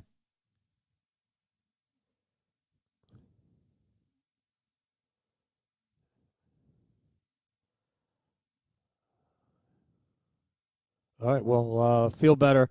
I thank you very much for the time, man. You got it. At Connor O'Neill _DI. It's a Chip Patterson Wednesday. Let's talk about the college football playoff and a ton of other things. Also, a Bill Belichick North Carolina program update with Chip. Next. Serving it up hot and fresh every day. Adam Gold on the North Carolina Sports Network.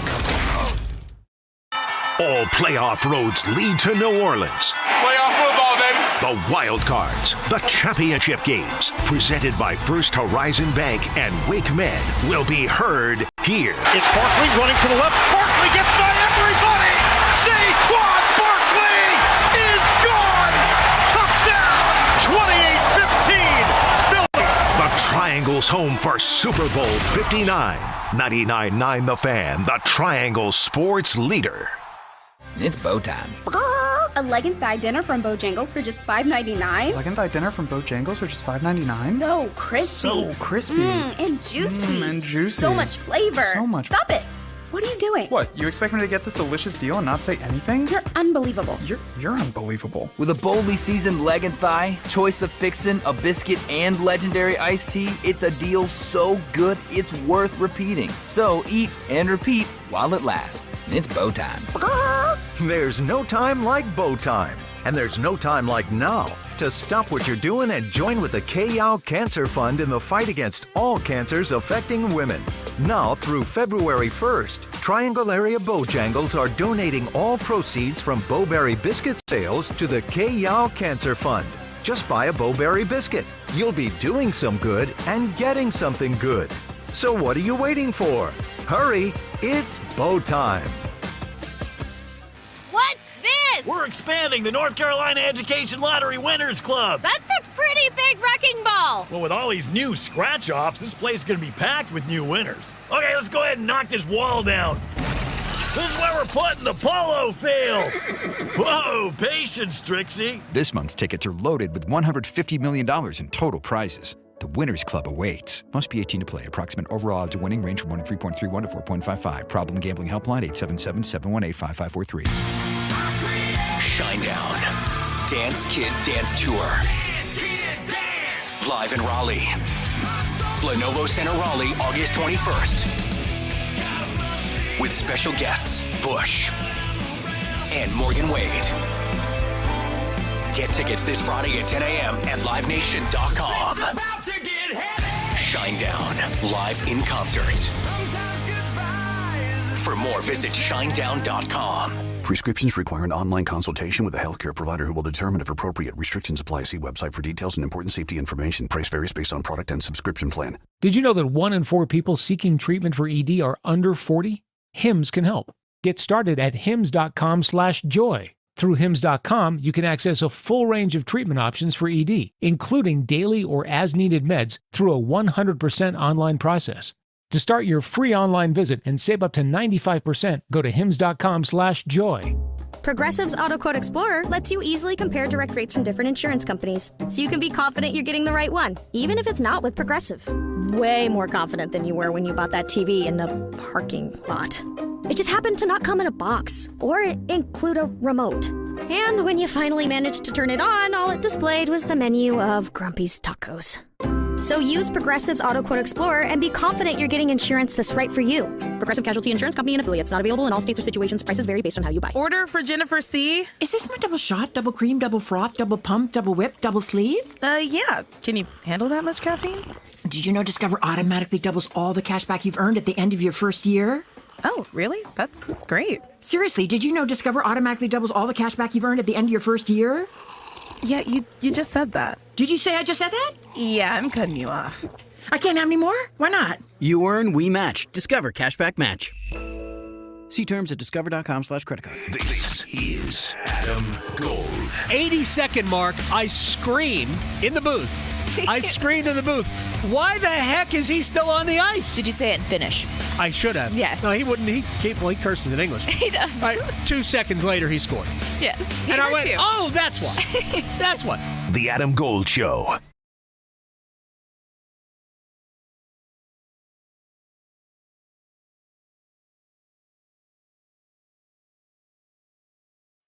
No snow day keeps us away from a conversation with Chip Patterson.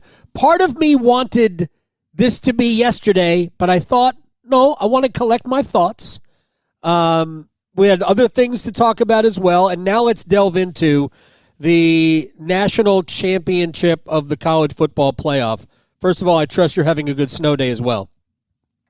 I mean, look, the ski bib hasn't gotten used in many years. You know, like I've got a 4-year-old, I've got a 2-year-old, and like they just haven't had much snow in their lifetime. No. What was this, like a 3-year snow drought? Yeah. So now to get a little bit of ice and slush a couple weeks ago, and then we got out this morning, and it's powdery for where I am. Not enough to make a snowball, but enough so that if you've got a flat bottom plastic sled, you can have a nice little run down the road. Very, very nice. I am envious of that. I go back in the. I've been called old a lot recently, but that's okay. That's just a fact. But I remember those days. All right. Let me get your thoughts overall. I don't know we've talked about this, but now that it's over, let me get your thoughts on the tournament as a whole. When you think back on this 12-team event, the first one, what are your thoughts? Okay, first I'll start with the champions, Ohio State. They ended up putting together, by the end of their playoff run, not one of the most dominant runs and not one of the most dominant seasons, but in terms of the opponents that they beat. Obviously, they finished number 1 in the final AP Top 25 poll. Shocking. But they also had wins against 6 other top 10 teams. And that to be able to go through Tennessee and then Oregon and then Texas and finish it up with Notre Dame. That is something where at the end of the day, when they are the team that is standing on the top of the mountain, you cannot say that they did not earn it. You cannot say they did not deserve it. And when we expanded the playoffs, there was part of me that wondered if we would have some bracket luck champions, if we would have some teams that just kind of backdoored their way into the opportune matchup because of the way that a bracket would fall. So Ohio State by no means is an undeserving champion, a very impressive run, especially when you consider the caliber of the opponents that they beat on the way to claiming their ninth national championship. The other big takeaway, the good teams won. And the piece of data that I used for this is that betting favorites went 10-1 straight up throughout the entire playoff. And not only that, they were 9-2 against the spread. And the only underdog that won, I'm going to use big air quotes here, underdog, because it was a 1.5 point underdog of I believe that would be Notre Dame, I think, getting over on Penn State. Either Penn State or Notre Dame was a 1.5 point underdog at some point. They are the only underdog to win, and that was a total coin flip. So we've again wondered, okay, in NCAA tournament, the good teams do not always win. In college football, the good teams usually win in these postseason games. That has carried over from the college football playoff. And then, I'm going to think back about the playoff that was in terms of the things I'd like to see change moving forward. That includes having seedings and rankings that are in line. I think that the bracket was incredibly unfair to Oregon, and I think it was unfair to Georgia because Oregon in its first college football playoff game drew what was the sixth best team in the country at the end of the regular season, according to the AP poll. And the number 2 team, Georgia, drew the number 3 team, Notre Dame. A 2 versus 3, a 1 versus 6, those should not be quarterfinal matchups. But because we give Arizona State a fast pass, because we give Boise State a fast pass, and because Notre Dame is not permitted to be in the top 4, even when they are the 3rd best team in the country, that has set up for imbalance in the bracket. So I would like to see that addressed moving forward. I'd like to see more on-campus home games beyond the first round. But at the end of the day, it gave us an entertaining playoff and a deserving champion. Chip Patterson, as always, on a Wednesday is joining us. All right, so you mentioned bracket luck. In some ways, Penn State was the beneficiary of some bracket luck in terms of the way the seeding worked. There was no way around it. They didn't get bracket luck because somebody was upset. They got bracket luck because of the way the whole thing ultimately was structured. But they didn't get all the way to the championship game. I think you're always, unless they change it, you're always going to get those types of things that will impact a team to get maybe to a semifinal. But I don't think you can win it. You can't look at bracket luck and say, oh, they got lucky. As you pointed out, Ohio State had to run the full gauntlet in order to do it. Who do you think was happiest about everything that we saw? In terms of a conference commissioner, who do you think was the happiest? Ooh. Or no. I think it's better. I mean, obviously Tony Petitti because he has a national champion and he got the most teams in the playoff. Who was unhappy about this? I do think that there's. I think there's at least enough disappointment to spur some creativity coming out of our friends in Charlotte, because to hear Jim Phillips' suggestions of the different ways that they would try to tweak their own conference championship outlook and the different, that does seem like okay, that didn't go like we hoped. Let's start figuring out other ways to get creative. Let's start figuring out other ways to be able to give our conference the best chance to be successful. If Jim Phillips and the ACC were happy with the way that the 12-team playoff went, he wouldn't be coming back offering the kinds of suggestions that he has offered. I'm sure you've discussed, some of them already, but those seem like those seem a little gimmicky. Right. It seems a little putt-putt. I want to talk to you about this. First of all, I'm not sure I think you could have given a spot to Miami in this tournament. I think you can make an argument.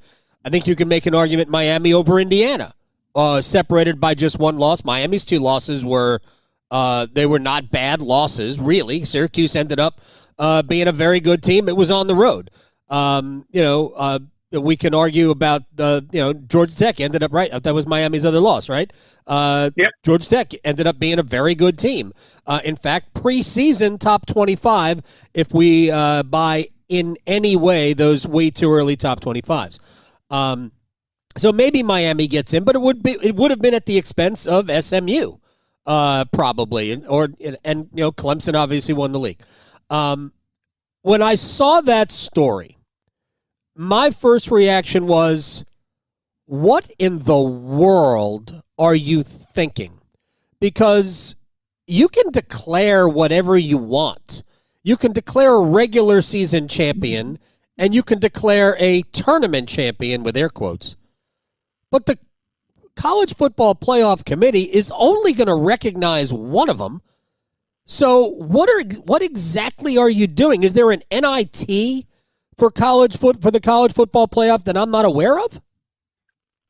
All right, so again, if I am only to position myself with somebody who is thinking about how they landed at this in a way that would better the ACC, what it would do is it would essentially protect their one champion, one team from being for the College Football Playoff, because they would say, this is our champion. The College Football Playoff Selection Committee, which is told to select the top 5 conference champions, would then have that team as one team in. And then by having your 2 and 3 play on conference championship weekend, the day before Selection Sunday, what you've done is you've added a quality win for a 13th data point, a quality win for what would be your second team in. It is orchestrating, it is engineering the opportunity for a second team to prove its worthiness in a way where they would have been at home. Now, what's interesting is this year, that would have meant that SMU gets in automatically while Clemson and Miami are playing in Charlotte, with the winner hoping to be able to beat out other at-large teams. I don't know if that would work out if Clemson beats Miami. That might, I mean, that situation leaves the ACC as a one-bid league. So, just using this past year as an example, I was like, I don't know if that will work the way that you would hope it works.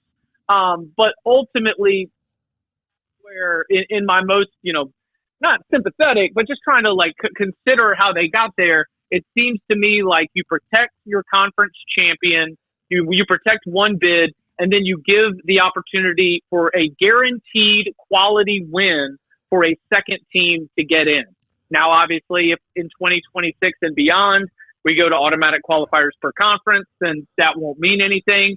There's a lot that I think can and should be discussed in terms of expanding the conference schedule, because to me, declaring a regular season champion when you only play 8 conference games in a 17-team league is not going to be fair.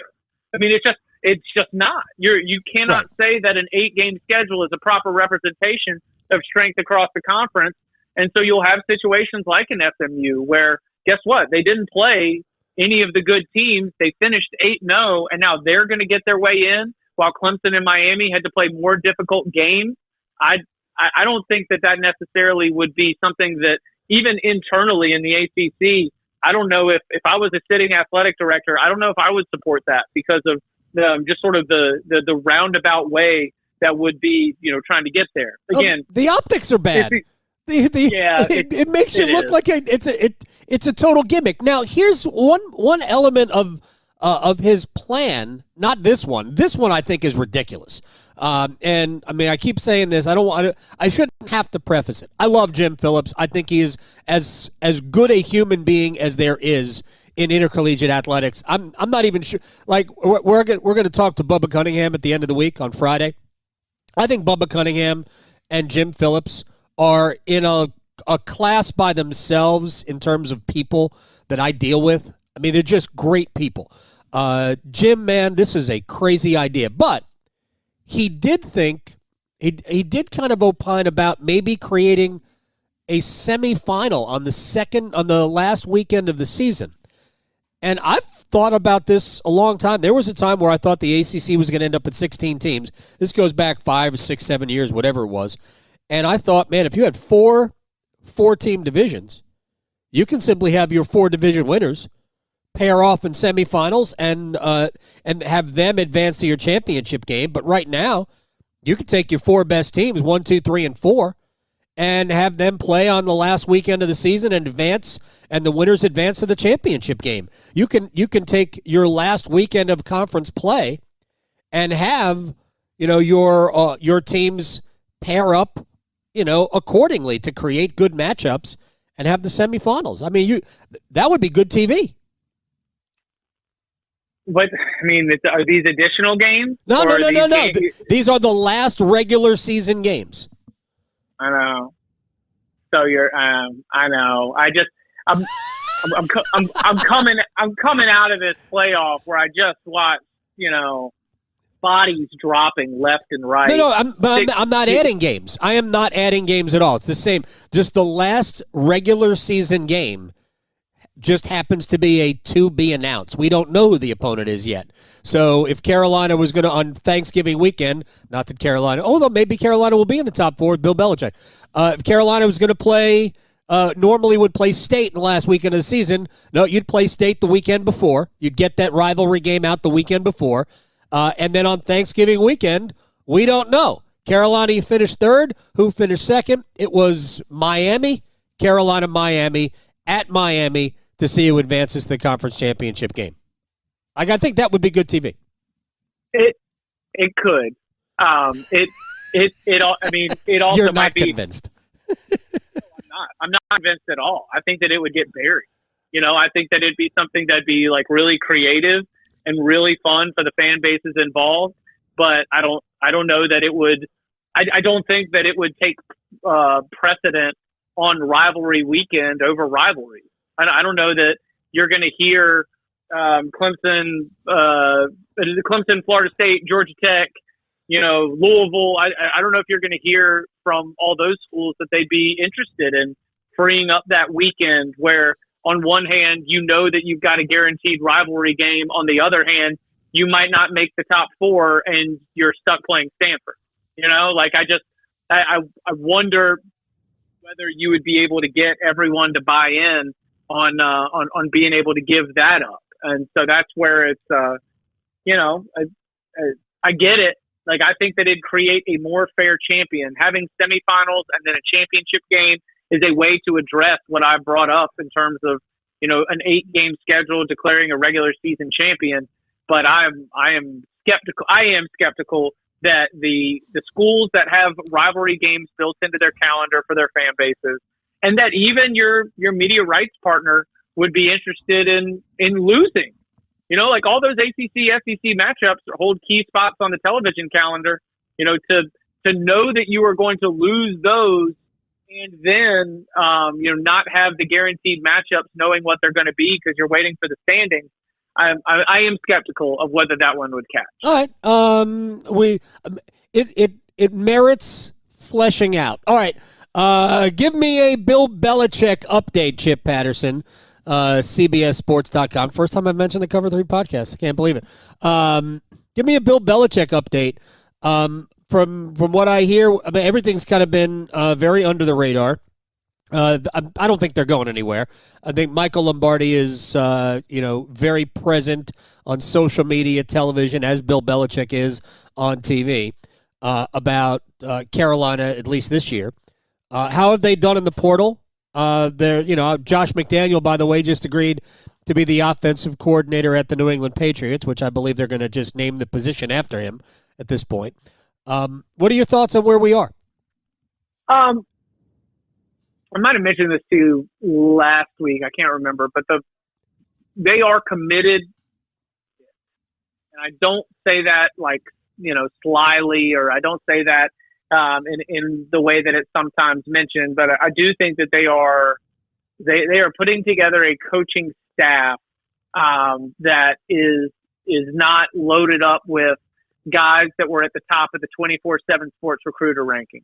They are not putting together a staff that, for the most part, has all the like who's who and the names that you're like, oh yeah, he was at Georgia and Texas, and like Mac Brown put together those kinds of staff, right? Like, you would look around and you would just see a bunch of college lifers that had been in a lot of big programs. They'd been position coaches on some really good teams. And this is a little bit more of like, was special teams coach in the NFL, was, Freddie Kitchens, offensive coordinator or head coach of the Cleveland Browns. We've got, this guy from the IMG Academy, which, to be fair to North Carolina, is opening up a direct line and a connection to one of the, great developers of talent in the Southeast down there in Bradenton. But it is still like when Bill Belichick promised, he said, we are going to, coach them like pros. We're going to run the operation like pros. Like there's a heavy NFL influence on the staff that they've put together. You mentioned the portal. I don't know anybody in this portal cycle who has gone out there and created a transformational portal haul. The talent in the transfer portal has not been overwhelming. I think it's a drop-off from the last couple of off seasons. And you know why? Because the future where you have the opportunity to have revenue sharing and things coming out of the house settlement, schools are ponying up for roster retention. Assistant coaches, player personnel people from across the country had names on their board that they thought were going to be in the portal that they were hoping to go after, and those names just never popped up. And so I don't think that for North Carolina there is the talent level to have a transformational portal class. I know that they have filled some spots, they have identified some quality players, but like an Ole Miss 27 players with 4 blue chip portal guys, or Louisville with 24 portal players, and a new starting quarterback, 2 new starting wide receivers. I just don't see a lot of teams anywhere being able to go into the transfer portal. Again, tons and tons of names are in there, but we are not seeing the kind of transformational talent in the transfer portal. So where does that leave North Carolina? It leaves North Carolina with a general roster talent level that is at or maybe a slight step down from where they were this past season. That's going to put a lot on the shoulders of the coaching staff in terms of getting them ready for the upcoming fall. And I continue to come back to, as Jacoby Criswell leaves and goes to East Tennessee State, as you're looking around at the quarterback market, there's going to be another portal window after spring practice. But as of right now, it looks like Max Johnson's going to be your starting quarterback for the North Carolina Tar Heels. And so with Max Johnson and the team that they have in place, they can absolutely make a bowl game. But make a bowl game talent and meet the expectations of Bill Belichick just got hired for $10 million a year talent. They're not there yet. So it'll be a great test for the multiple-time Super Bowl winning coach to take a group and try to get the absolute most out of it. I mean, he always was Mr. Trade Back. He was Mr. Day 3 pick. And you know what, Adam? They got a lot of – they don't have actual Day 3 picks. Relative to the college game, you got some Day 3 picks there. So he needs to figure out a way to make some shining stars out of them. That was a wet snowball to a cold neck right there. Gosh, we could all go back and feel those days. Chip Patterson, CBSSports.com, Cover 3 podcast, my friend. Thank you so much, even for the sobering end to this conversation. I've done this before. There's no way I'll remember, but I'm going to try. Next week, I'm going to ask you for your PGA Tour Player of the Year. Next week, not now. Next week. Okay, so but this is the prediction. The prediction? Yes, next week. Think about it. Okay. All right, man. Okay. Are we doing is handmade ravioli making an appearance? It might. It might. Can the PGA Tour Player of the Year be handmade ravioli? Yes, it can. It absolutely can. Handmade ravioli is doing a better job of beating the best of the best than anybody else that I've seen so far. Gosh. All right, man. I'll talk to you later. All right, sounds good. Y'all be well. Meanwhile, I'm hungry. Graham Hill is sitting in for Victoria today. Yes. How Let are me you? ask you this question. Sure. I'm well. Let me ask you this question. When Chip said that Max Johnson is in line to be North Carolina's starting quarterback, how did that make you feel? I think I'm just as shocked as probably you are and a lot of fans that are listening to the program right now, just because you've seen the talent that they've brought in, not just from the transfer portal, but also recruiting at a high school level. And you would think that, I mean, it's hard because, we only saw just a little bit of what Max Johnson could be in the second half of that Minnesota game. And in that first half, didn't even really play all that well. Second half was able to put some stuff together. Unfortunately, the injury happened. So it just feels like it's still wide open as far as how good he can be. But it makes you think, well, it's just as wide open of a question of how good a senior high school quarterback right now transition to the college game could be. So if you're going to take the risk, as far as not take the risk, but if you're going to name a starter, maybe it's wise to go with a safe bet as far as Max Johnson, just because he has the reps and he has the experience of playing college football, even though he missed this past season. But it did surprise me. All right. The way it made me feel, uneasy. And my larger takeaway is, based on that conversation with Chip, Bill Belichick is going to have to be a great coach next year. That's my takeaway. We'll talk about that more going forward. But when we come back, I don't know if you've seen the story. I know we're gonna stretch and we have to place bets. But they found the Paul Skeens 1-of-1 rookie card, Topps rookie card.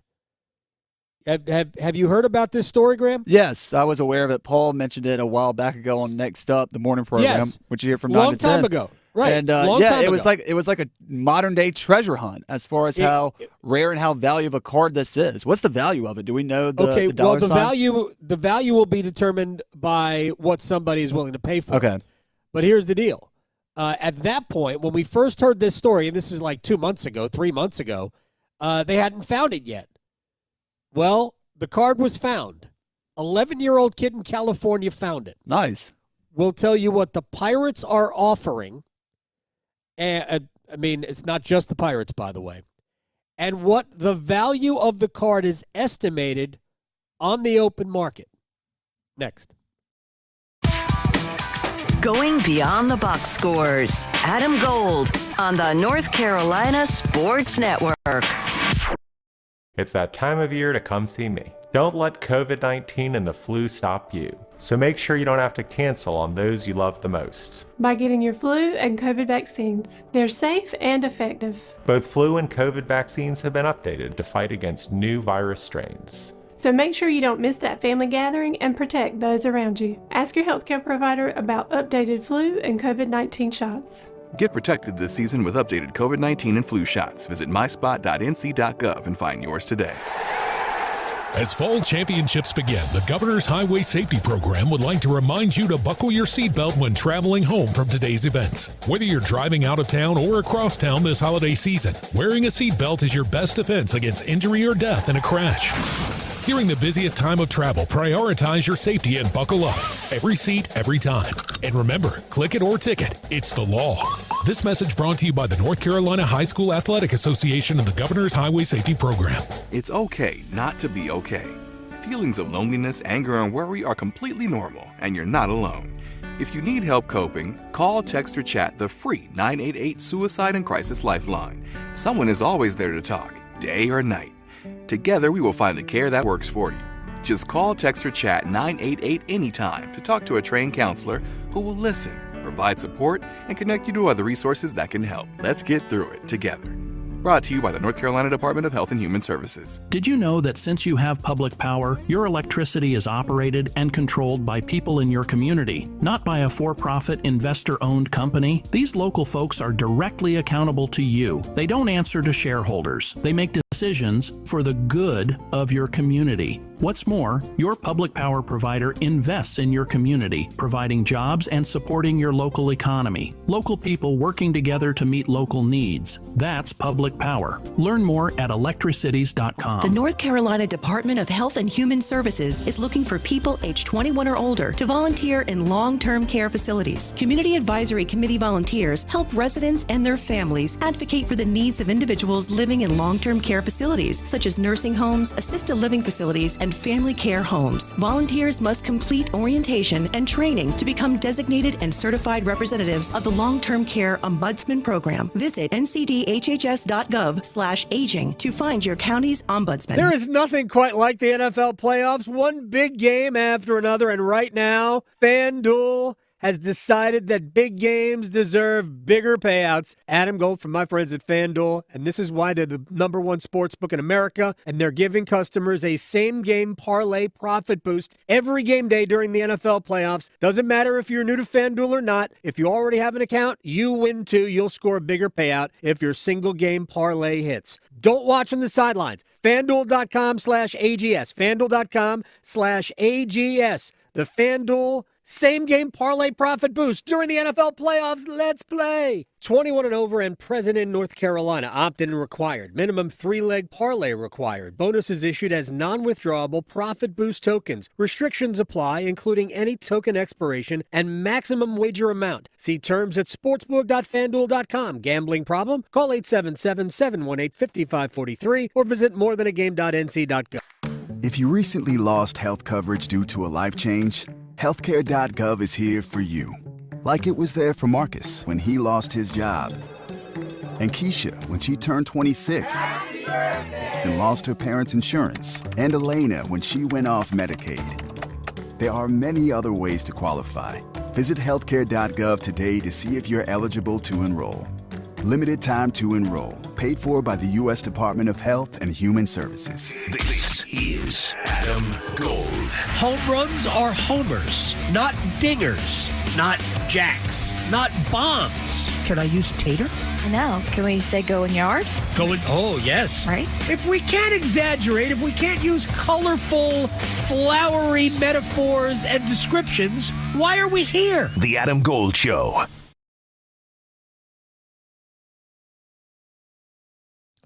It's the Adam Gold Show. I am Adam Gold. Graham Hill on the ones and twos. We will place bets in a moment. And why don't we just get right to it? Let's stretch, and then we can talk about the Paul Skeens card. Here we go. Stuff from outside our normal hardcore sports framework. What do you got, Graham? Well, first of all, I was just going to give a personal review of my trip up to Winston-Salem last night, just weathering the storm. Okay, good. Okay, and it was not a self-sabotage mission. We had a purpose, and it was to go watch a really good college basketball game. And, I mean, stat-wise, yes, not a good basketball game for either team. They didn't shoot all that well. North Carolina more so. But as far as just atmosphere and college basketball environment, it was my first time ever going to a basketball game at Wake Forest. Again, I've seen them plenty of times when they've come to the Lenovo Center. I've seen them when they've played at Cameron Indoor. I've seen them play at the Dean Smith Center or the Dean Dome. Let me be respectful to Carolina fans when I say that. But I've never seen them play at Joel Coliseum. So as somebody who's grown up in the state of North Carolina, has lived here in the Triangle for 4 years now, I just felt I've been doing myself a disservice by not going. And initially, when my good buddy, who's a Carolina fan for context, asked me on Monday night if I wanted to go to the game with him, I said, dude, you know it's a 9 o'clock tip-off, right? And he was like, yeah, but what if I buy your ticket and I drive? And I said, all right, twist my arm even more. Wow. So we got in the car, we drove up there, and outside of $30 per parking that we had to pay, or that he paid, we were able to get right by the student line. And by the way, shout out to the Wake Forest students for getting out there at least 2 hours early and standing in line to get into priority seating in the student section 23-degree weather. Stood out there for 2 hours while we sat in the car and took to our extracurriculars. But once we got inside, I know we're broadcasting right now to our networks in Wilmington.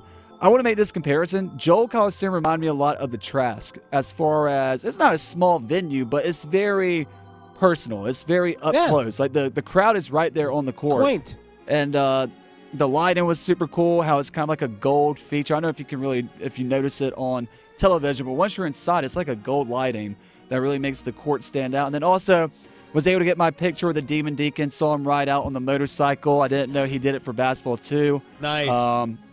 And then, we sat there, we watched the game. We didn't get heckled or anything. And yes, I did not go as a media member, as some people might have thought. Good for based you. on my social media. I just went to actually be boots on the ground, feel the crowd. But I still ended up sitting beside Ross Martin, Josh Gray, and Will Dalton, literally one row over from them, from their media row section. But overall, great game. We're here today, and we're a little tired, but hey, that's why you do it when you're 26 years old. You can drive to Winston-Salem and back for a 9 o'clock tip.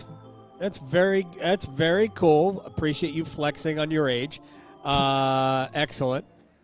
Good for you. I can't remember the last time I was at a game as a fan. I've gone to some Hurricanes games and taken my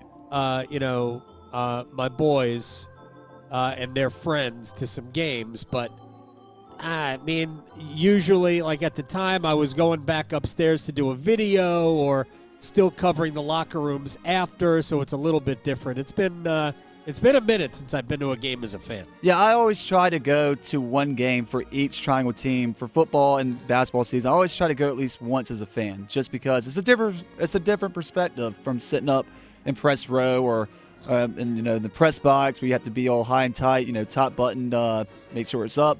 And, you could just get a different perspective on the game. So it was really cool being in an environment last night for such a close game until the end when Wake Forest finally pulled away. That's very cool. Now, you're really a state guy more than anything else. So do you have a rooting interest last night? You don't, Adam, don't make me get hateful replies in my Twitter feed. You gotta be unbiased, right? When you step into this. No, you just have to be fair.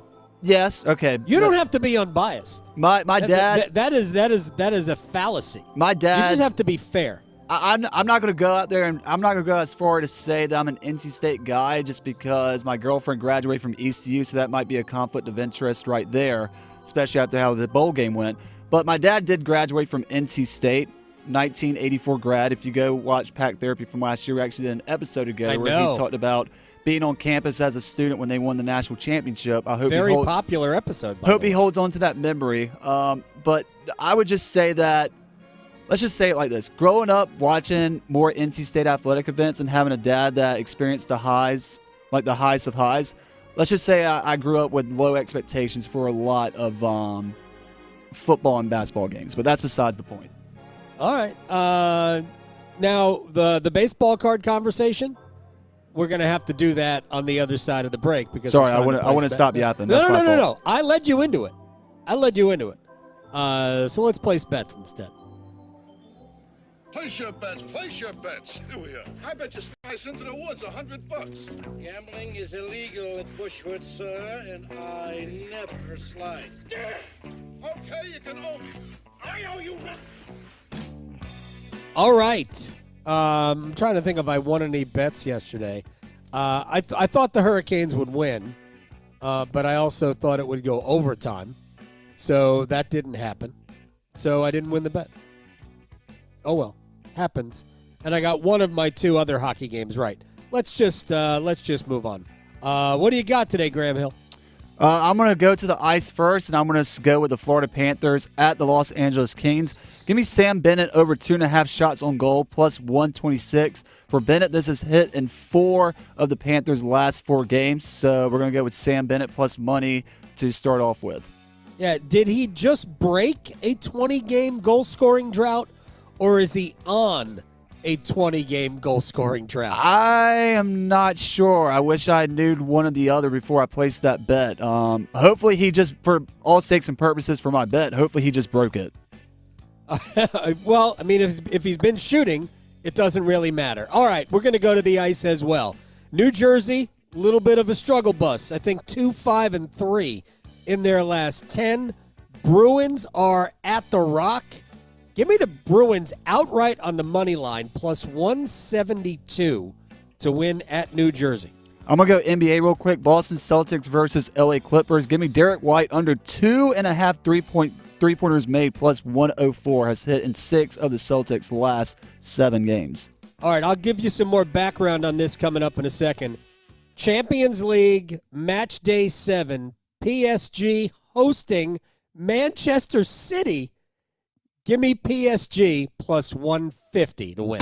Serving it up hot and fresh every day. Adam Gold on the North Carolina Sports Network.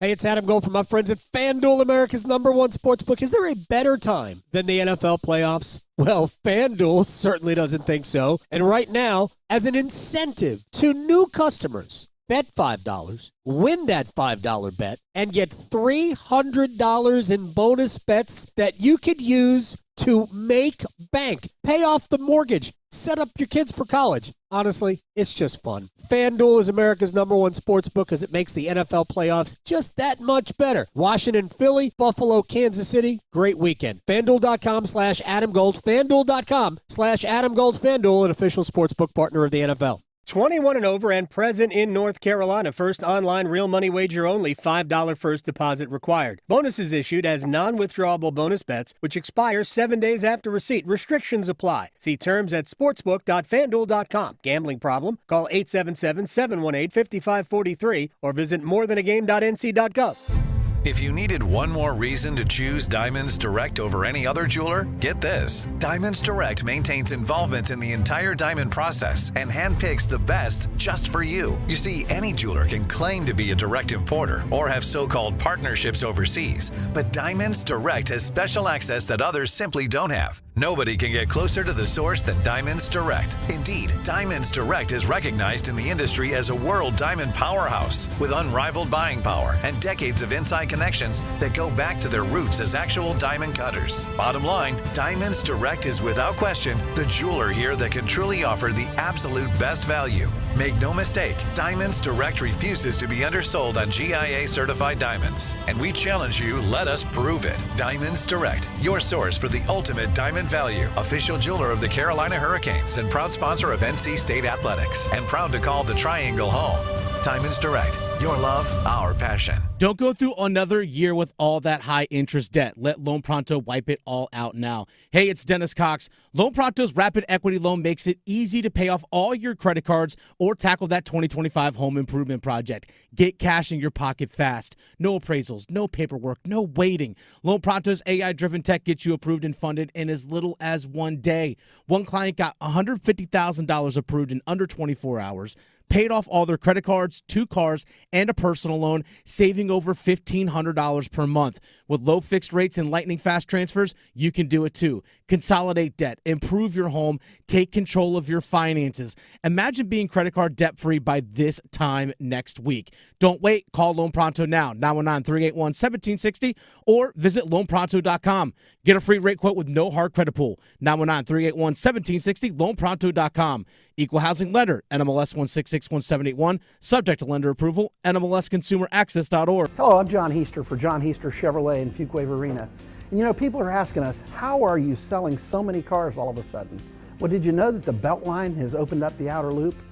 We're only 28 minutes from Knightdale. We're only 19 minutes from Clayton and 15 minutes from Apex. We're now the most convenient Chevrolet dealership to reach in the Triangle. And the best part is, you don't have to traverse the inner city traffic. It's just one more reason to get off your keister and come to Heister. Together, let's drive. It's 2025, and it's time to get your home zero-resified by calling our cleaning heroes at Zero Res. Get 3 rooms zero-resified starting at just $109 and take $100 off your air duct cleaning as well. Book online anytime at ZeroResRaleigh.com. This hour of the Triangle Sports Leader is powered by Ritchie Law Firm, injury lawyers. Ritchie Law is on top of it. Go to RitchieLaw.com. That's RitchieLaw.com. WCMC HD1 Holly Springs. Take us with you on the radio, Instagram, TikTok, Alexa, and YouTube. 99.9 The Fan, the Triangle Sports Leader.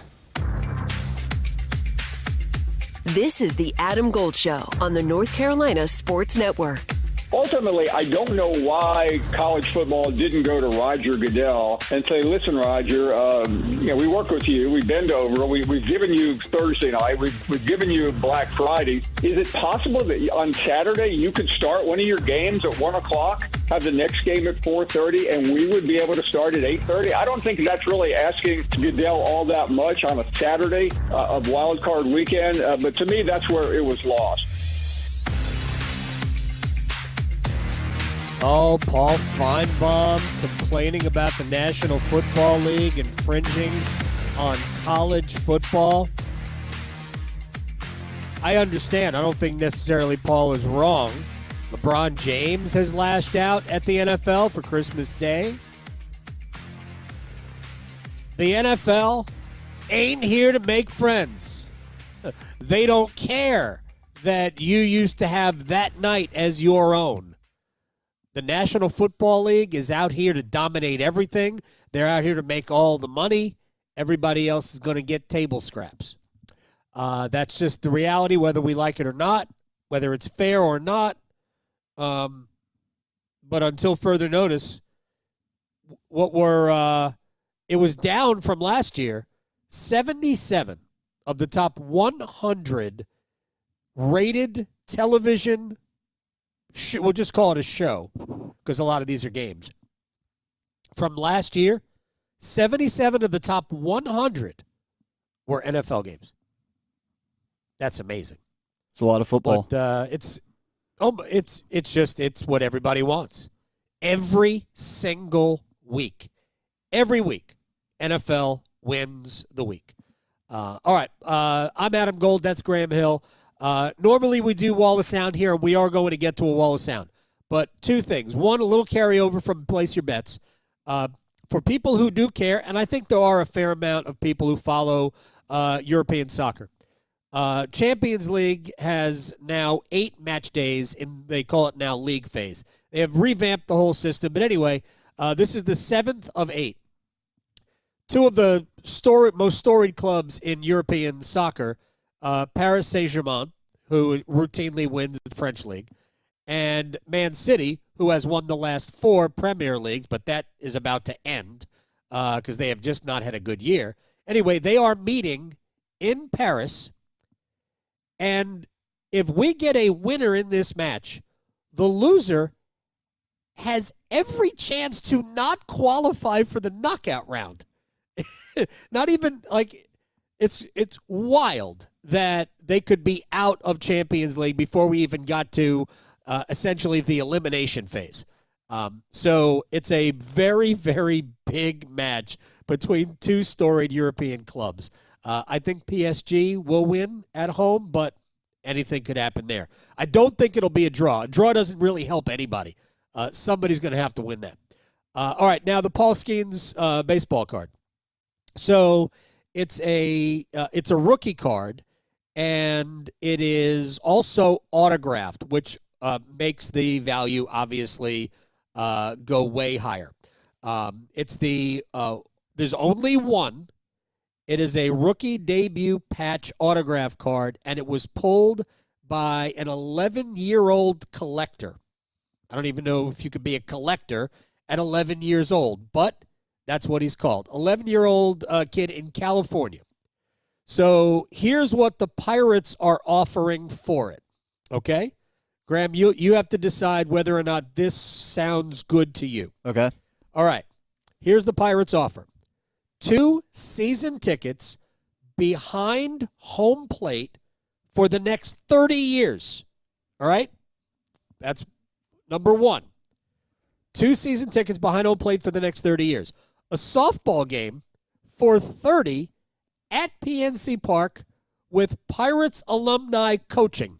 I don't know, Kent Tekulve could be. People might not know that name. I do. He could be the coach. I have no idea. Dave Parker. A spring training experience, it says, like no other. Private tour of Pirate City, meet and greet with Paul Skeens, 2 autographed jerseys from Paul. You could take batting practice, warm up with the team. Also, you know who Livy Dunn is, right? Yes. Okay, that's his girlfriend. Yep. The gymnast from LSU who probably at this point earns more money repping companies because she's an Instagram influencer.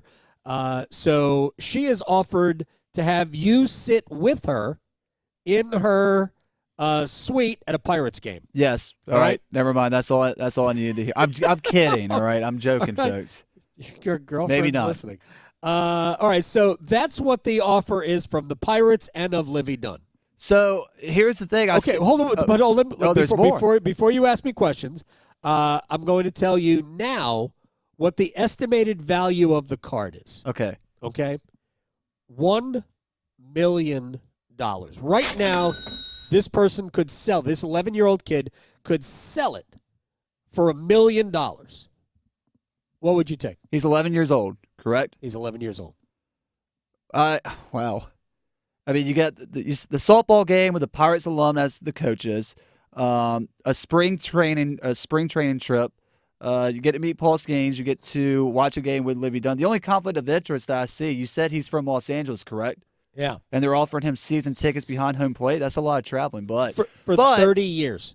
For 30 years. But I guess $1 million can take care of all that airfare, and move you to Pittsburgh if you want to move there. I do it. I hate to. I know I'm going to probably sound like I'm just in it for the money, which I am. But I mean, it's $1 million as an 11-year-old kid. You have that opportunity. I mean, that's life-changing money, not just for you, but for your family as well. You can get like the greatest Xbox in the history of gaming. Here's the thing: if you're the Pirates, if you really want the card, buy the card.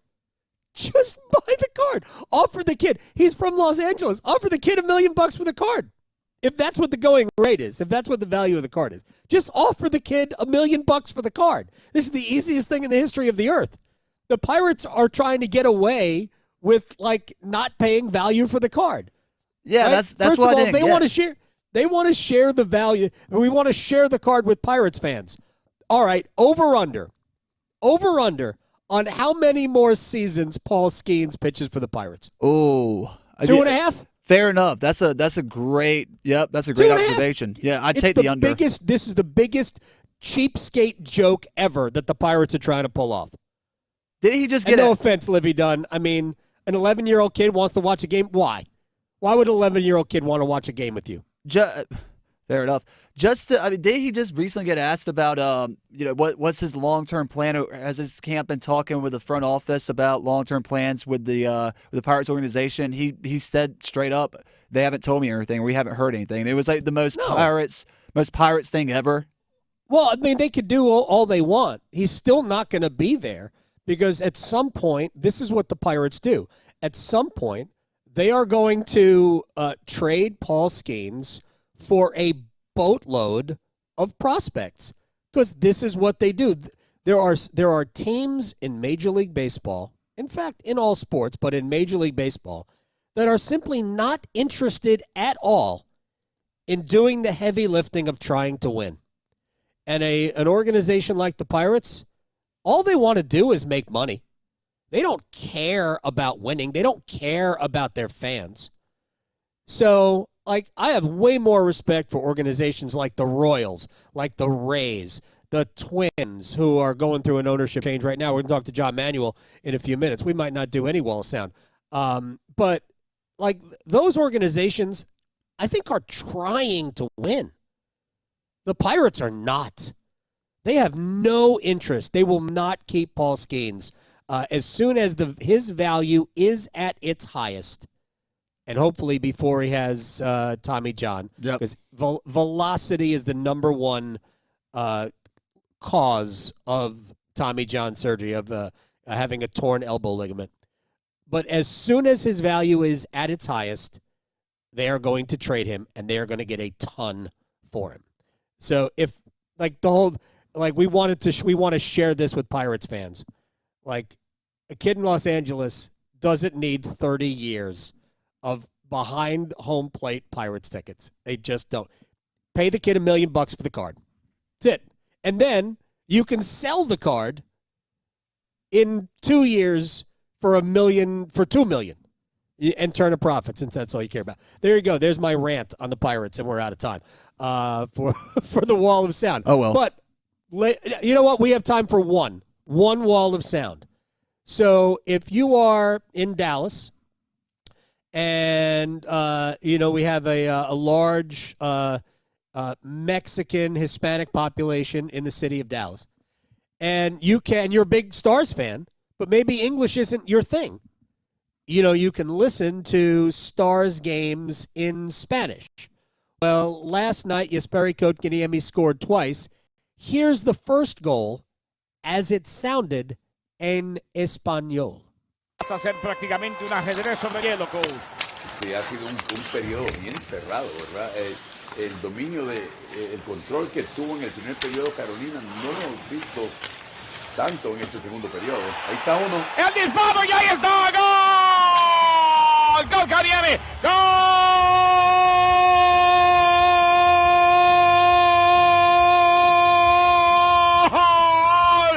De los Huracanes de Carolina, justo cuando hablábamos de equipos espejo, de ajedrez sobre el hielo, aparece esta jugada y vea la manera como termina definiendo arriba, nada que hacer para Oettinger.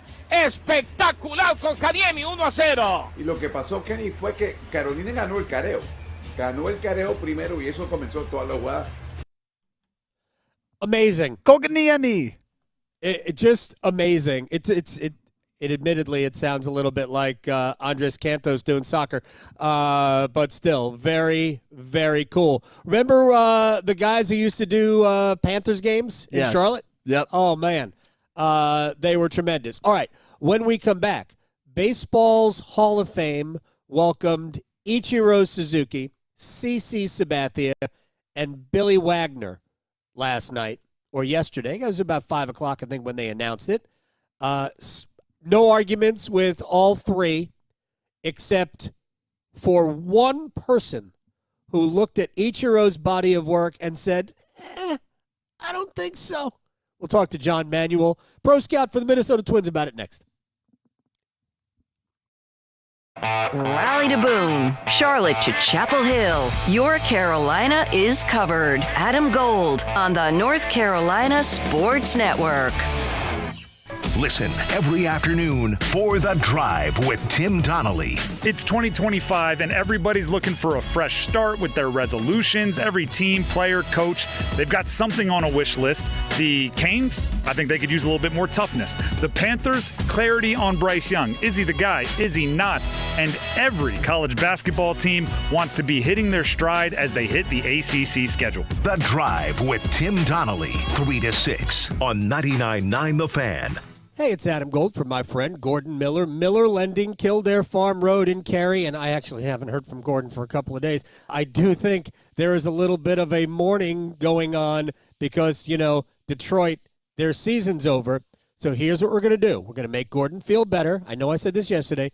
We're going to make Gordon feel better by refinancing our mortgage and saving money. This doesn't make Gordon feel better. It's not about that. It's about you saving money, getting a better rate as the rates come down, and they will. Miller Lending on Kildare Farm Road in Cary. Since 1996, he invented the no closing cost mortgage so you can save thousands of dollars of your own money. That's right. The banks have plenty of money. That's why they lock it up at night. So you keep yours, then pay less per month on your mortgage when you refinance. Miller Lending on Kildare Farm Road in Cary. MillerLending.com, great website. Very helpful videos there as well. Miller Lending is an equal housing lender, NMLS ID 2502146. It's bow time. A leg and thigh dinner from Bojangles for just $5.99. Leg and thigh dinner from Bojangles for just $5.99? So crispy. So crispy. And juicy. And juicy. So much flavor. So much. Stop it. What are you doing? What, you expect me to get this delicious deal and not say anything? You're unbelievable. You're unbelievable. With a boldly seasoned leg and thigh, choice of fixin', a biscuit, and legendary iced tea, it's a deal so good it's worth repeating. So eat and repeat while it lasts. It's bow time. There's no time like bow time, and there's no time like now to stop what you're doing and join with the K-Yow Cancer Fund in the fight against all cancers affecting women. Now through February 1st, Triangle Area Bojangles are donating all proceeds from Bowberry biscuit sales to the K-Yow Cancer Fund. Just buy a Bowberry biscuit. You'll be doing some good and getting something good. So what are you waiting for? Hurry, it's bow time. At Planet Fitness, we're declaring it. This is the year of getting stronger. And future stronger you can get started now by saving $28 or more when you join today. You in? We have all the best-in-class equipment you could ever need to keep stepping it up. And you can work out your way on your time at any convenient location near you. Most open 24 hours. So let's do this. Join Planet Fitness today and save $28 or more. Just $1 down, $15 a month, cancel anytime. Deal ends January 31st. See Home Club for details. Prescriptions require an online consultation with a healthcare provider who will determine if appropriate. Restrictions apply. See website for details and important safety information. Price varies based on product and subscription plan. Did you know that 1 in 4 people seeking treatment for ED are under 40? Hims can help. Get started at hims.com/joy. Through hims.com, you can access a full range of treatment options for ED, including daily or as-needed meds through a 100% online process. To start your free online visit and save up to 95%, go to hims.com/joy. Progressive's AutoQuote Explorer lets you easily compare direct rates from different insurance companies, so you can be confident you're getting the right one, even if it's not with Progressive. Way more confident than you were when you bought that TV in a parking lot. It just happened to not come in a box or include a remote. And when you finally managed to turn it on, all it displayed was the menu of Grumpy's Tacos. So use Progressive's AutoQuote Explorer and be confident you're getting insurance that's right for you. Progressive Casualty Insurance Company and affiliates. Not available in all states or situations. Prices vary based on how you buy. This is Adam Gold. Did you see what Duke is paying the quarterback that they pulled out of the portal from Tulane? Oh, no. Oh, yeah. 2-year deal, $4 million per. Oh, wow. Per. So. Do they want a quarterback named Victoria? The Adam Gold Show.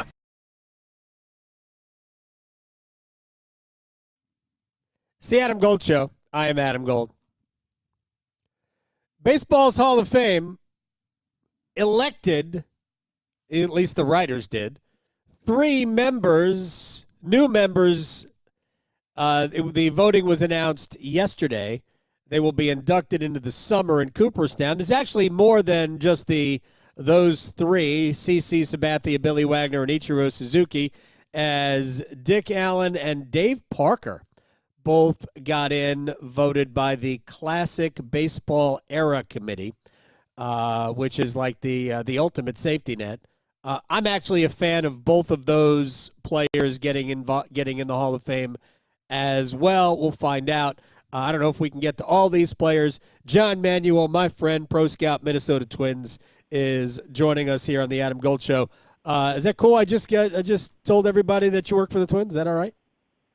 Oh, yeah. No, it's good. You didn't say Pirates, so yeah, that's good. I mean, real quick, before we get to that, shouldn't the Pirates have just, if they really want the card, just buy the card? That's a weird situation. That's all I could say. I can't talk about other organizations. Right. I scout the True. Pirates every spring training, so I look forward to seeing them again this spring. All right, let's just. But hey, Dave Parker, Mr. Pirate for you and me. I mean, 1970s Cobra. I love Dave Parker finally getting in the Hall of Fame. It's good. I mean, to me, he was one of the best players of that era. It wasn't an era where everybody hit 50 home runs. Not everybody hits 50 home runs, but where it wasn't everybody hitting 35 to 45 home runs.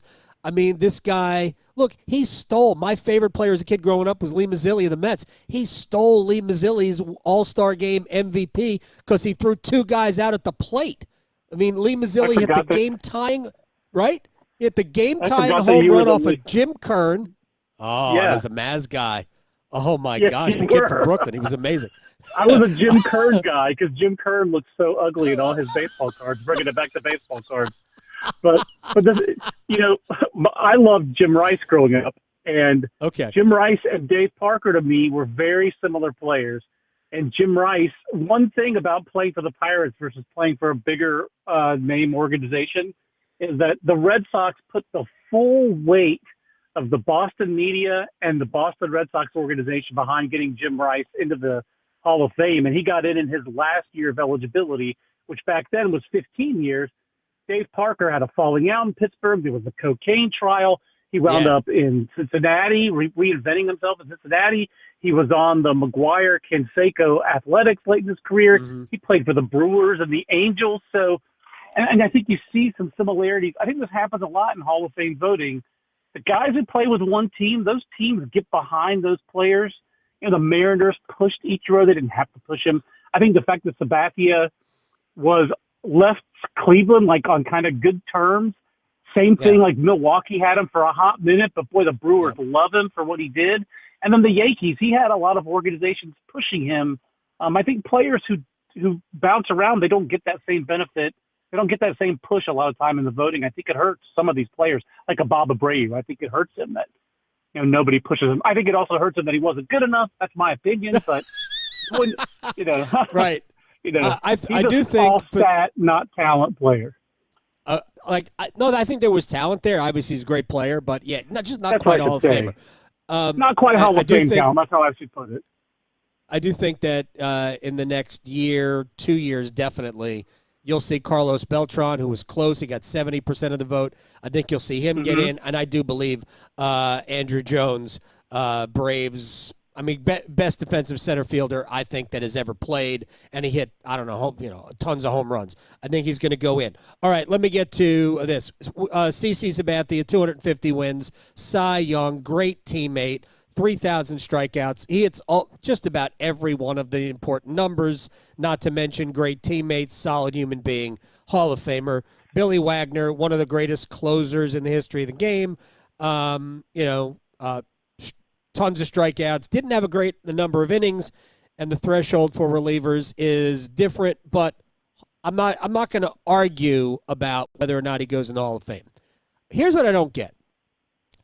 We've already got Mariano Rivera as a unanimous Hall of Famer. So we've already crossed the Rubicon. For years, people would go, well, Babe Ruth was a unanimous Hall of Famer. I'm like, okay, I get it. But Mariano Rivera was. So now that we've done that, why can't people just go, is he a Hall of Famer? Yep, vote for him. I don't know how you get to vote if Ichiro doesn't get your vote.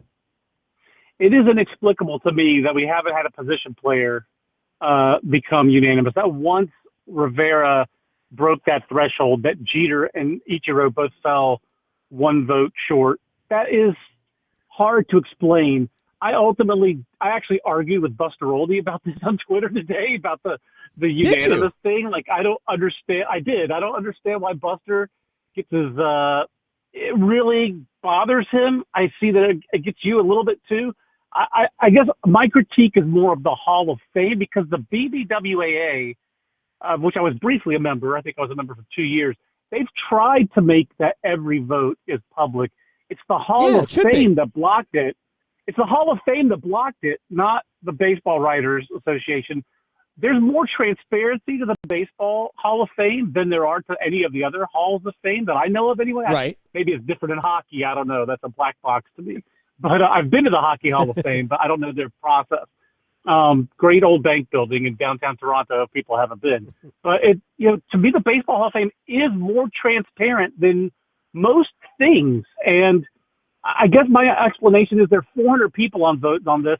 And right now, you can't get 400 people to vote that it snowed today, to agree that it snowed today. Some of them are going to say, oh, that's not snow. You can't get 400 people to agree that the earth is round.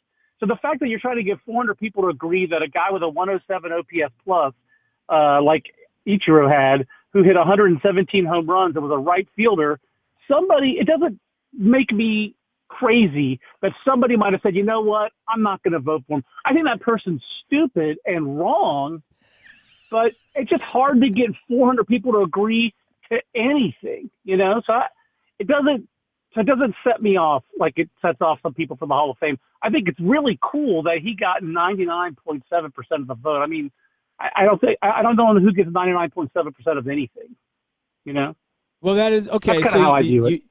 That is super rational. I'm not sure that there's any room for that in talk radio, John Manuel. Exactly. That's why I'm out of the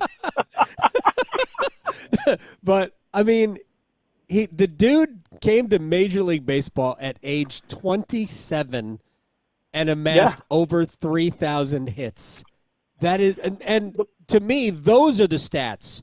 The 3,000 hits, like, we're going to have players over time eclipse Barry Bonds' home run record. We just will.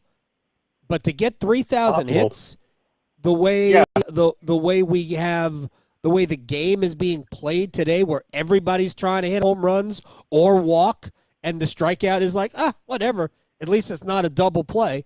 Like, I wish the pendulum would swing back to the way the game was when I grew up, where, man, if you hit 40 home runs, you won the league. You won the home run title that year if you hit 40.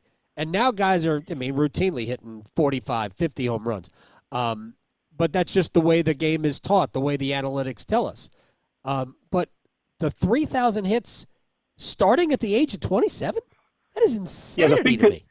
It's the Hall of Fame. It's not the Hall of Efficiency. This guy was the most famous baseball player, arguably, on two sides of the Pacific Ocean, which last I checked was the world's largest ocean. So that's number one.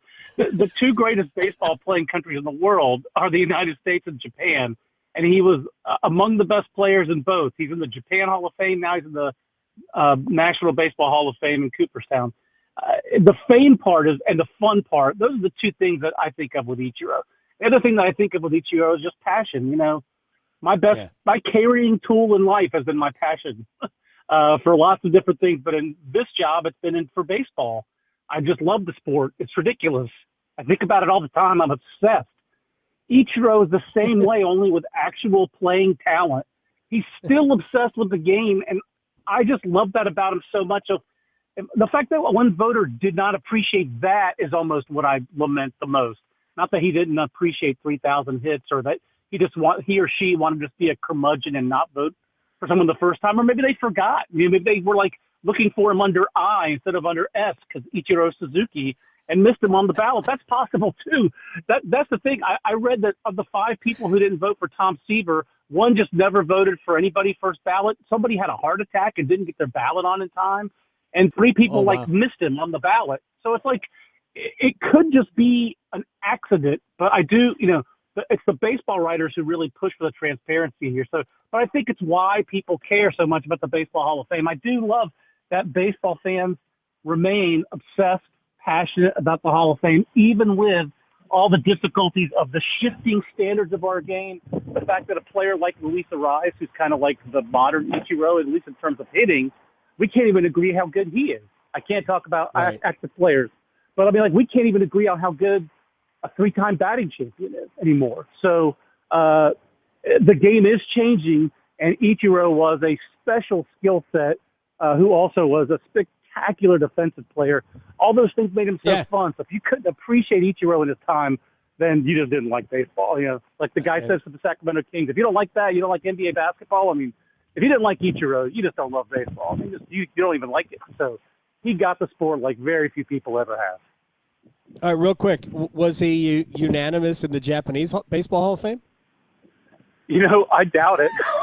But I think if you didn't vote for him there, you had to commit seppuku. I think that if you Sadahara there, right? If Sadahara wasn't unanimous, right? You would imagine people were like, he was. Who the heck did Adam just reference Sadahara who was the the world home run leader, right?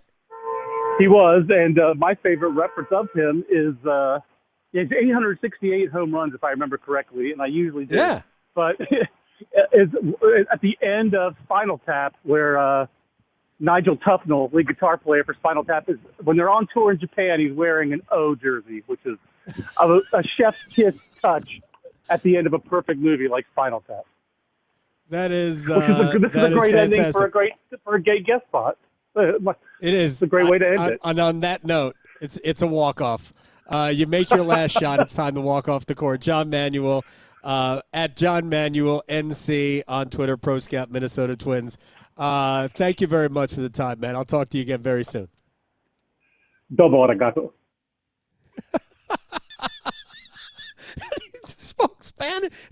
spoke Japanese to leave.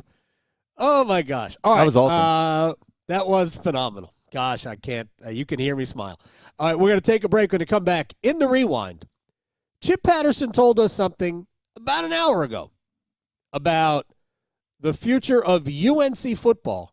That if you didn't hear it, you need to. In the rewind next. Going beyond the box scores. Adam Gold on the North Carolina Sports Network.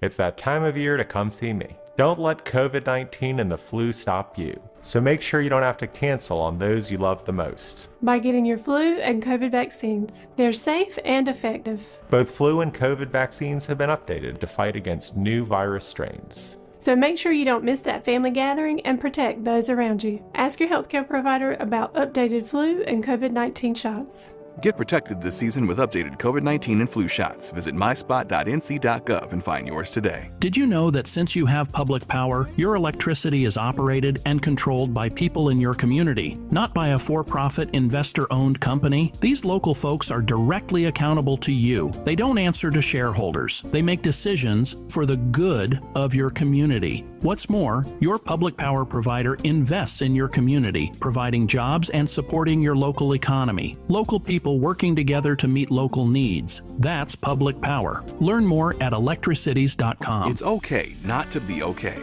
Feelings of loneliness, anger, and worry are completely normal, and you're not alone. If you need help coping, call, text, or chat the free 988 Suicide and Crisis Lifeline. Someone is always there to talk, day or night. Together, we will find the care that works for you.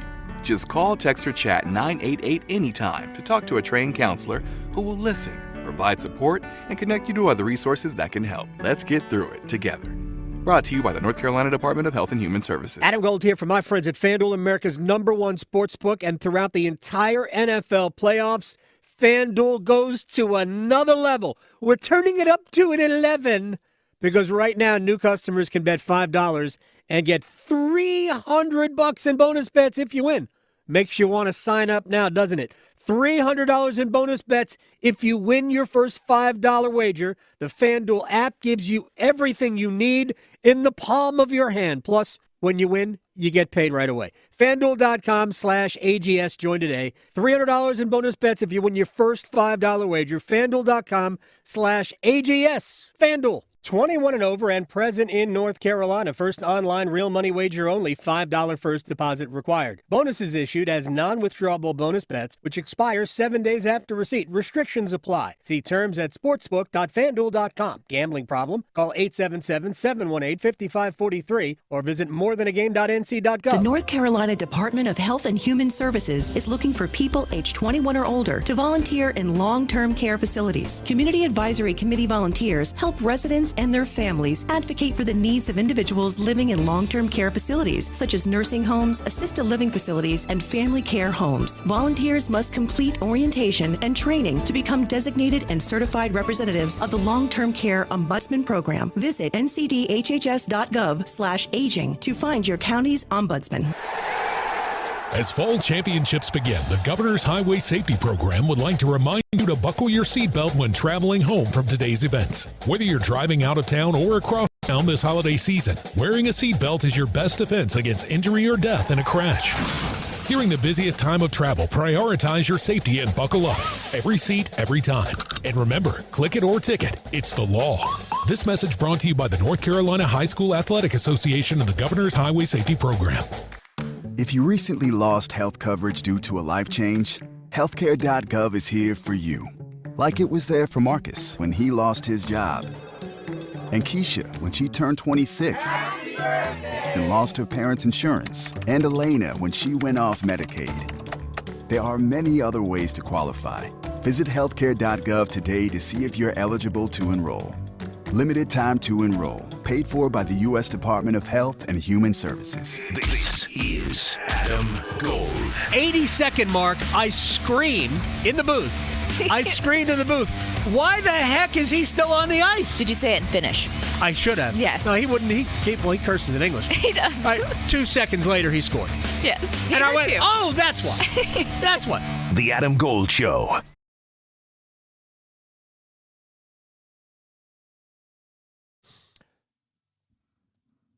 It's the Adam Gold Show. I'm Adam Gold. Graham Hill on the ones and twos. Enjoyed that conversation with John Manuel.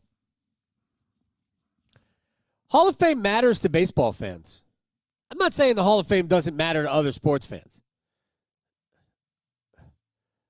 But there is more debate other than if we're talking about like, should Eli Manning go in the Hall of Fame, which, I mean, the obvious answer to that is no, but he will. I mean, look, he won 2 Super Bowls, but if winning 2 Super Bowls puts you in the Hall of Fame, then can we put Jim Plunkett in the Hall of Fame? Because he won 2 Super Bowls also and is not a Hall of Fame quarterback. And I'm not saying Eli Manning isn't better than Jim Plunkett. He was better than Jim Plunkett. But, like, Eli Manning was the 3rd best quarterback in his draft class. He wasn't better than Phillip Rivers. He wasn't better than Ben Roethlisberger. But he's going to go to the Hall of Fame. Bill Belichick gave him the cosign. We'll get to Bill Belichick in a minute. But he said, you'll look great in that gold jacket. Peyton's in the Hall of Fame. He won 2 Super Bowls. One of them, he was the best player. The other, he was the quarterback when Von Miller and that Denver defense owned the Carolina Panthers. Anyway, no sense getting into a crazy debate about that. But the larger point is that baseball fans truly do passionately care about the Hall of Fame, about the records of the game, which is why baseball is the only sport that cares a bit about their players using steroids. Ain't nobody, 0 fans care if an NFL player tests positive for performance-enhancing drugs. Nobody cares. Honestly, my sensibilities say, how could you not and play in the NFL? But in baseball, it is the ultimate scarlet letter. You use it once. First of all, it costs you half a year. Half a year, and if you use it at the beginning of the year, you're caught in the beginning of the year and you miss 80 games, 81 games, or whatever it is. You're also ineligible for the postseason. In the NFL, they don't care. They don't care at all. As soon as you get a 4-game suspension, you're back, nobody even talks about it.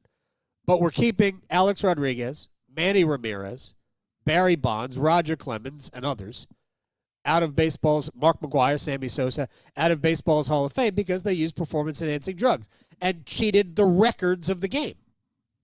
Meanwhile, they played in an era where tons of people used it, and here's my pledge and my promise to you. There's plenty of people in the Hall of Fame that use steroids. Plenty.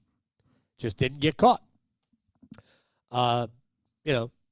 You can't even pretend that Alex Rodriguez wasn't one of the best players to ever play the game. I don't know, Graham, are you a Braves fan?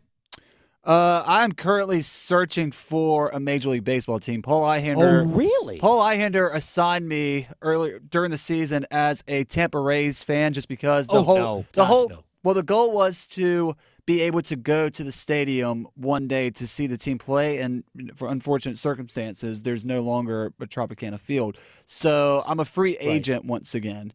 So I'm open to any suggestions that you might have, Adam, being the baseball connoisseur that you have, as who I should commit myself to, because I know that's how you get into it. You do. Don't root for the Pirates. Okay. Let's start there. Don't root for the Pirates. All right. And honestly, don't root for one of the heritage teams. They were on my bucket list anyways. Yeah, like the Yankees. Don't root for the Yankees. Don't root for the Dodgers. I don't know if the Giants are necessarily a heritage team. They sort of are, but they certainly haven't been dominant. in a while. So everyone's always told me the Mariners, just because they have a young camp, they have a lot of young talented players. But the only problem is you got to stay up, at 10 o'clock to watch the majority of their games. You can't do that. I'll come up with a team for you. Okay. I'll come up with a suggestion for you in a minute. Maybe the Nationals. I mean, their ownership is kind of disappointing right now, but I think it's a. You can get up there for a game. I would say Orioles, except their ownership is awful. Awful. They sitting on all these great prospects, and they're basically going to let it die. They just I feel bad for Orioles fans. They deserve better. All right. So I don't even remember where we were. Oh, one more quick thing about baseball. Remember we were talking about Paul Skeens Yes. and the softball game with coaching by former Pirates players. And I broke out in a cold sweat a second ago because I mentioned maybe you could get coached by Kent Tekulve, who was one of the first relief pitchers to throw submarine. He threw, submarine means like below sidearm.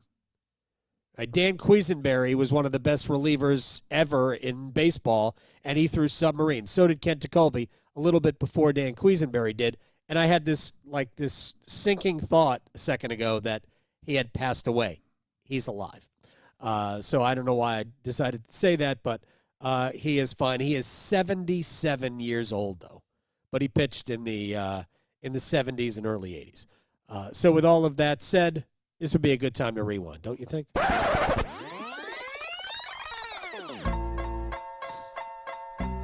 All right. In the rewind, I want to dive right in with Chip Patterson, who joined us last hour. And we can talk about a number of things with Chip Patterson, but I was curious because a couple of weeks ago we talked to Chip, and he said, what we don't know is we don't have an identity of what they're going to be offensively or defensively. Freddie Kitchens is the offensive coordinator. Steve Belichick, Bill's son, is the defensive coordinator. Now, my thought is that it's really going to be Bill's defense, but even that defense changes based on the opponent. He's always done that. He's changed the offensive philosophy for a game based on the opponent and the defensive philosophy for a game based on the opponent. It's okay to do that, but they don't necessarily have a particular playing style. But the real fascination for me with regards to this Bill Belichick pro academy University of North Carolina, NFL Academy University of North Carolina experiment is how are they doing in the transfer portal? What kind of a roster are they going to have? And based on that, what we can expect. Well, I asked Chip Patterson about that. And Chip was, let's just say, not necessarily impressed with the talent level, especially coming out of the portal. I might have mentioned this to you last week. I can't remember, but they are committed. And I don't say that slyly, or I don't say that in the way that it's sometimes mentioned, but I do think that they are putting together a coaching staff that is not loaded up with guys that were at the top of the 24/7 Sports Recruiter ranking. They are not putting together a staff that, for the most part, has all the who's who and the names that you're like, oh yeah, he was at Georgia and Texas, and right. Mac Brown put together those kinds of staff, right? You would look around and you would just see a bunch of college lifers that had been in a lot of big programs. They'd they'd been position coaches on some really good teams. And this is a little bit more of was special teams coach in the NFL, was, Freddie Kitchens, offensive coordinator or head coach of the Cleveland Browns. We've got, this guy from the IMG Academy, which, to be fair to North Carolina, is opening up a direct line and a connection to one of the great developers of talent in the Southeast down there in Bradenton. But it is still when Bill Belichick promised, he said, We are going to, coach them like pros. We're going to run the operation like pros. Like there's a heavy NFL influence on the staff that they put together. You mentioned the portal. I don't know anybody in this portal cycle who has gone out there and created a transformational portal haul. The talent in the transfer portal has not been overwhelming. I think it's a drop-off from the last couple of off seasons. And you know why? Because the future where you have the opportunity to have revenue sharing and things coming out of the house settlement, schools are ponying up for roster retention. Assistant coaches, player personnel people from across the country had names on their board that they thought were going to be in the portal that they were hoping to go after, and those names just never popped up. And so I don't think that for North Carolina there is the talent level to have a transformational portal class. I know that they have filled some spots, they have identified some quality players, but like an Ole Miss, 27 players with 4 blue chip portal guys, or Louisville with 24 portal players, and a new starting quarterback, 2 new starting wide receivers. I just don't see a lot of teams anywhere being able to go into the transfer portal. Again, tons and tons of names are in there, but we are not seeing the kind of transformational talent in the transfer portal. So where does that leave North Carolina? It leaves North Carolina with a general roster talent level that is at or maybe a slight step down from where they were this past season. That's going to put a lot on the shoulders of the coaching staff in terms of getting them ready for the upcoming fall. And I continue to come back to, as Jacoby Criswell leaves and goes to East Tennessee State, as you're looking around at the quarterback market, there's going to be another portal window after spring practice. But as of right now, it looks like Max Johnson's going to be your starting quarterback for the North Carolina Tar Heels. And so with Max Johnson and the team that they have in place, they can absolutely make a bowl game. But make a bowl game talent and meet the expectations of Bill Belichick just got hired for $10 million a year talent. They're not there yet. So it'll be a great test for the multiple-time Super Bowl winning coach to take a group and try to get the absolute most out of it. I mean, he always was Mr. Trade Back. He was Mr. Day 3 pick. And you know what, Adam? They got a lot of they don't have actual Day 3 picks, but relative to the college game, you got some Day 3 picks there. So he needs to figure out a way to make some shining stars out of them. That was a wet snowball to a cold neck. Yep. Everybody there it is. Everybody that has been out and been in, especially because there's been snow all over the place, and I know a lot of kids didn't go to school today. Maybe everybody who's listening didn't go to school today. And you've been out with your friends, and you're having a snowball fight because it's what we do. And you get kind of just one sneaks in, it hits you in the side of the neck. It might not even get you flush. But you're cold, and it just stings for a long time. My feeling, based on listening to Chip Patterson kind of explain the player pool for UNC football going into the year is, it's going to take all the Bills' talents to win enough games to keep people happy. All of them. All of the talents. I mean, we could have a debate all year long about Max Johnson. I don't know that Carolina had a quarterback at all last year. Max Johnson, Jacoby Criswell. Who's the guy who left? Connor Harrell. Who I loved. Connor Harrell, who I loved him talking at Operation Kickoff. Absolutely loved him. His dad, custom clothes maker. In his hometown. I mean, he was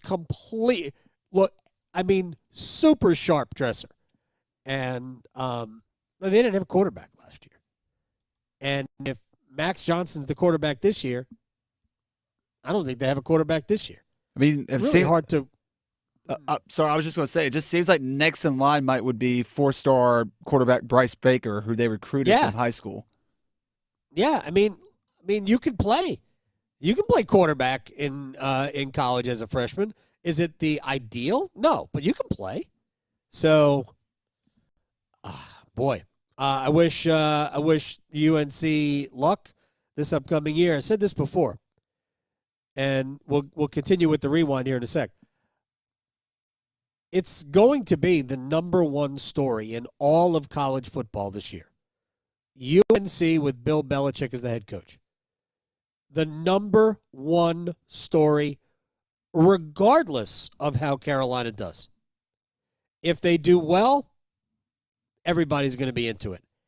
And if they do poorly, everybody's going to be into it to dunk on this experiment. All the people who wrote, this is a stupid idea, as I said at the time, I'm like, chances are you're going to be right.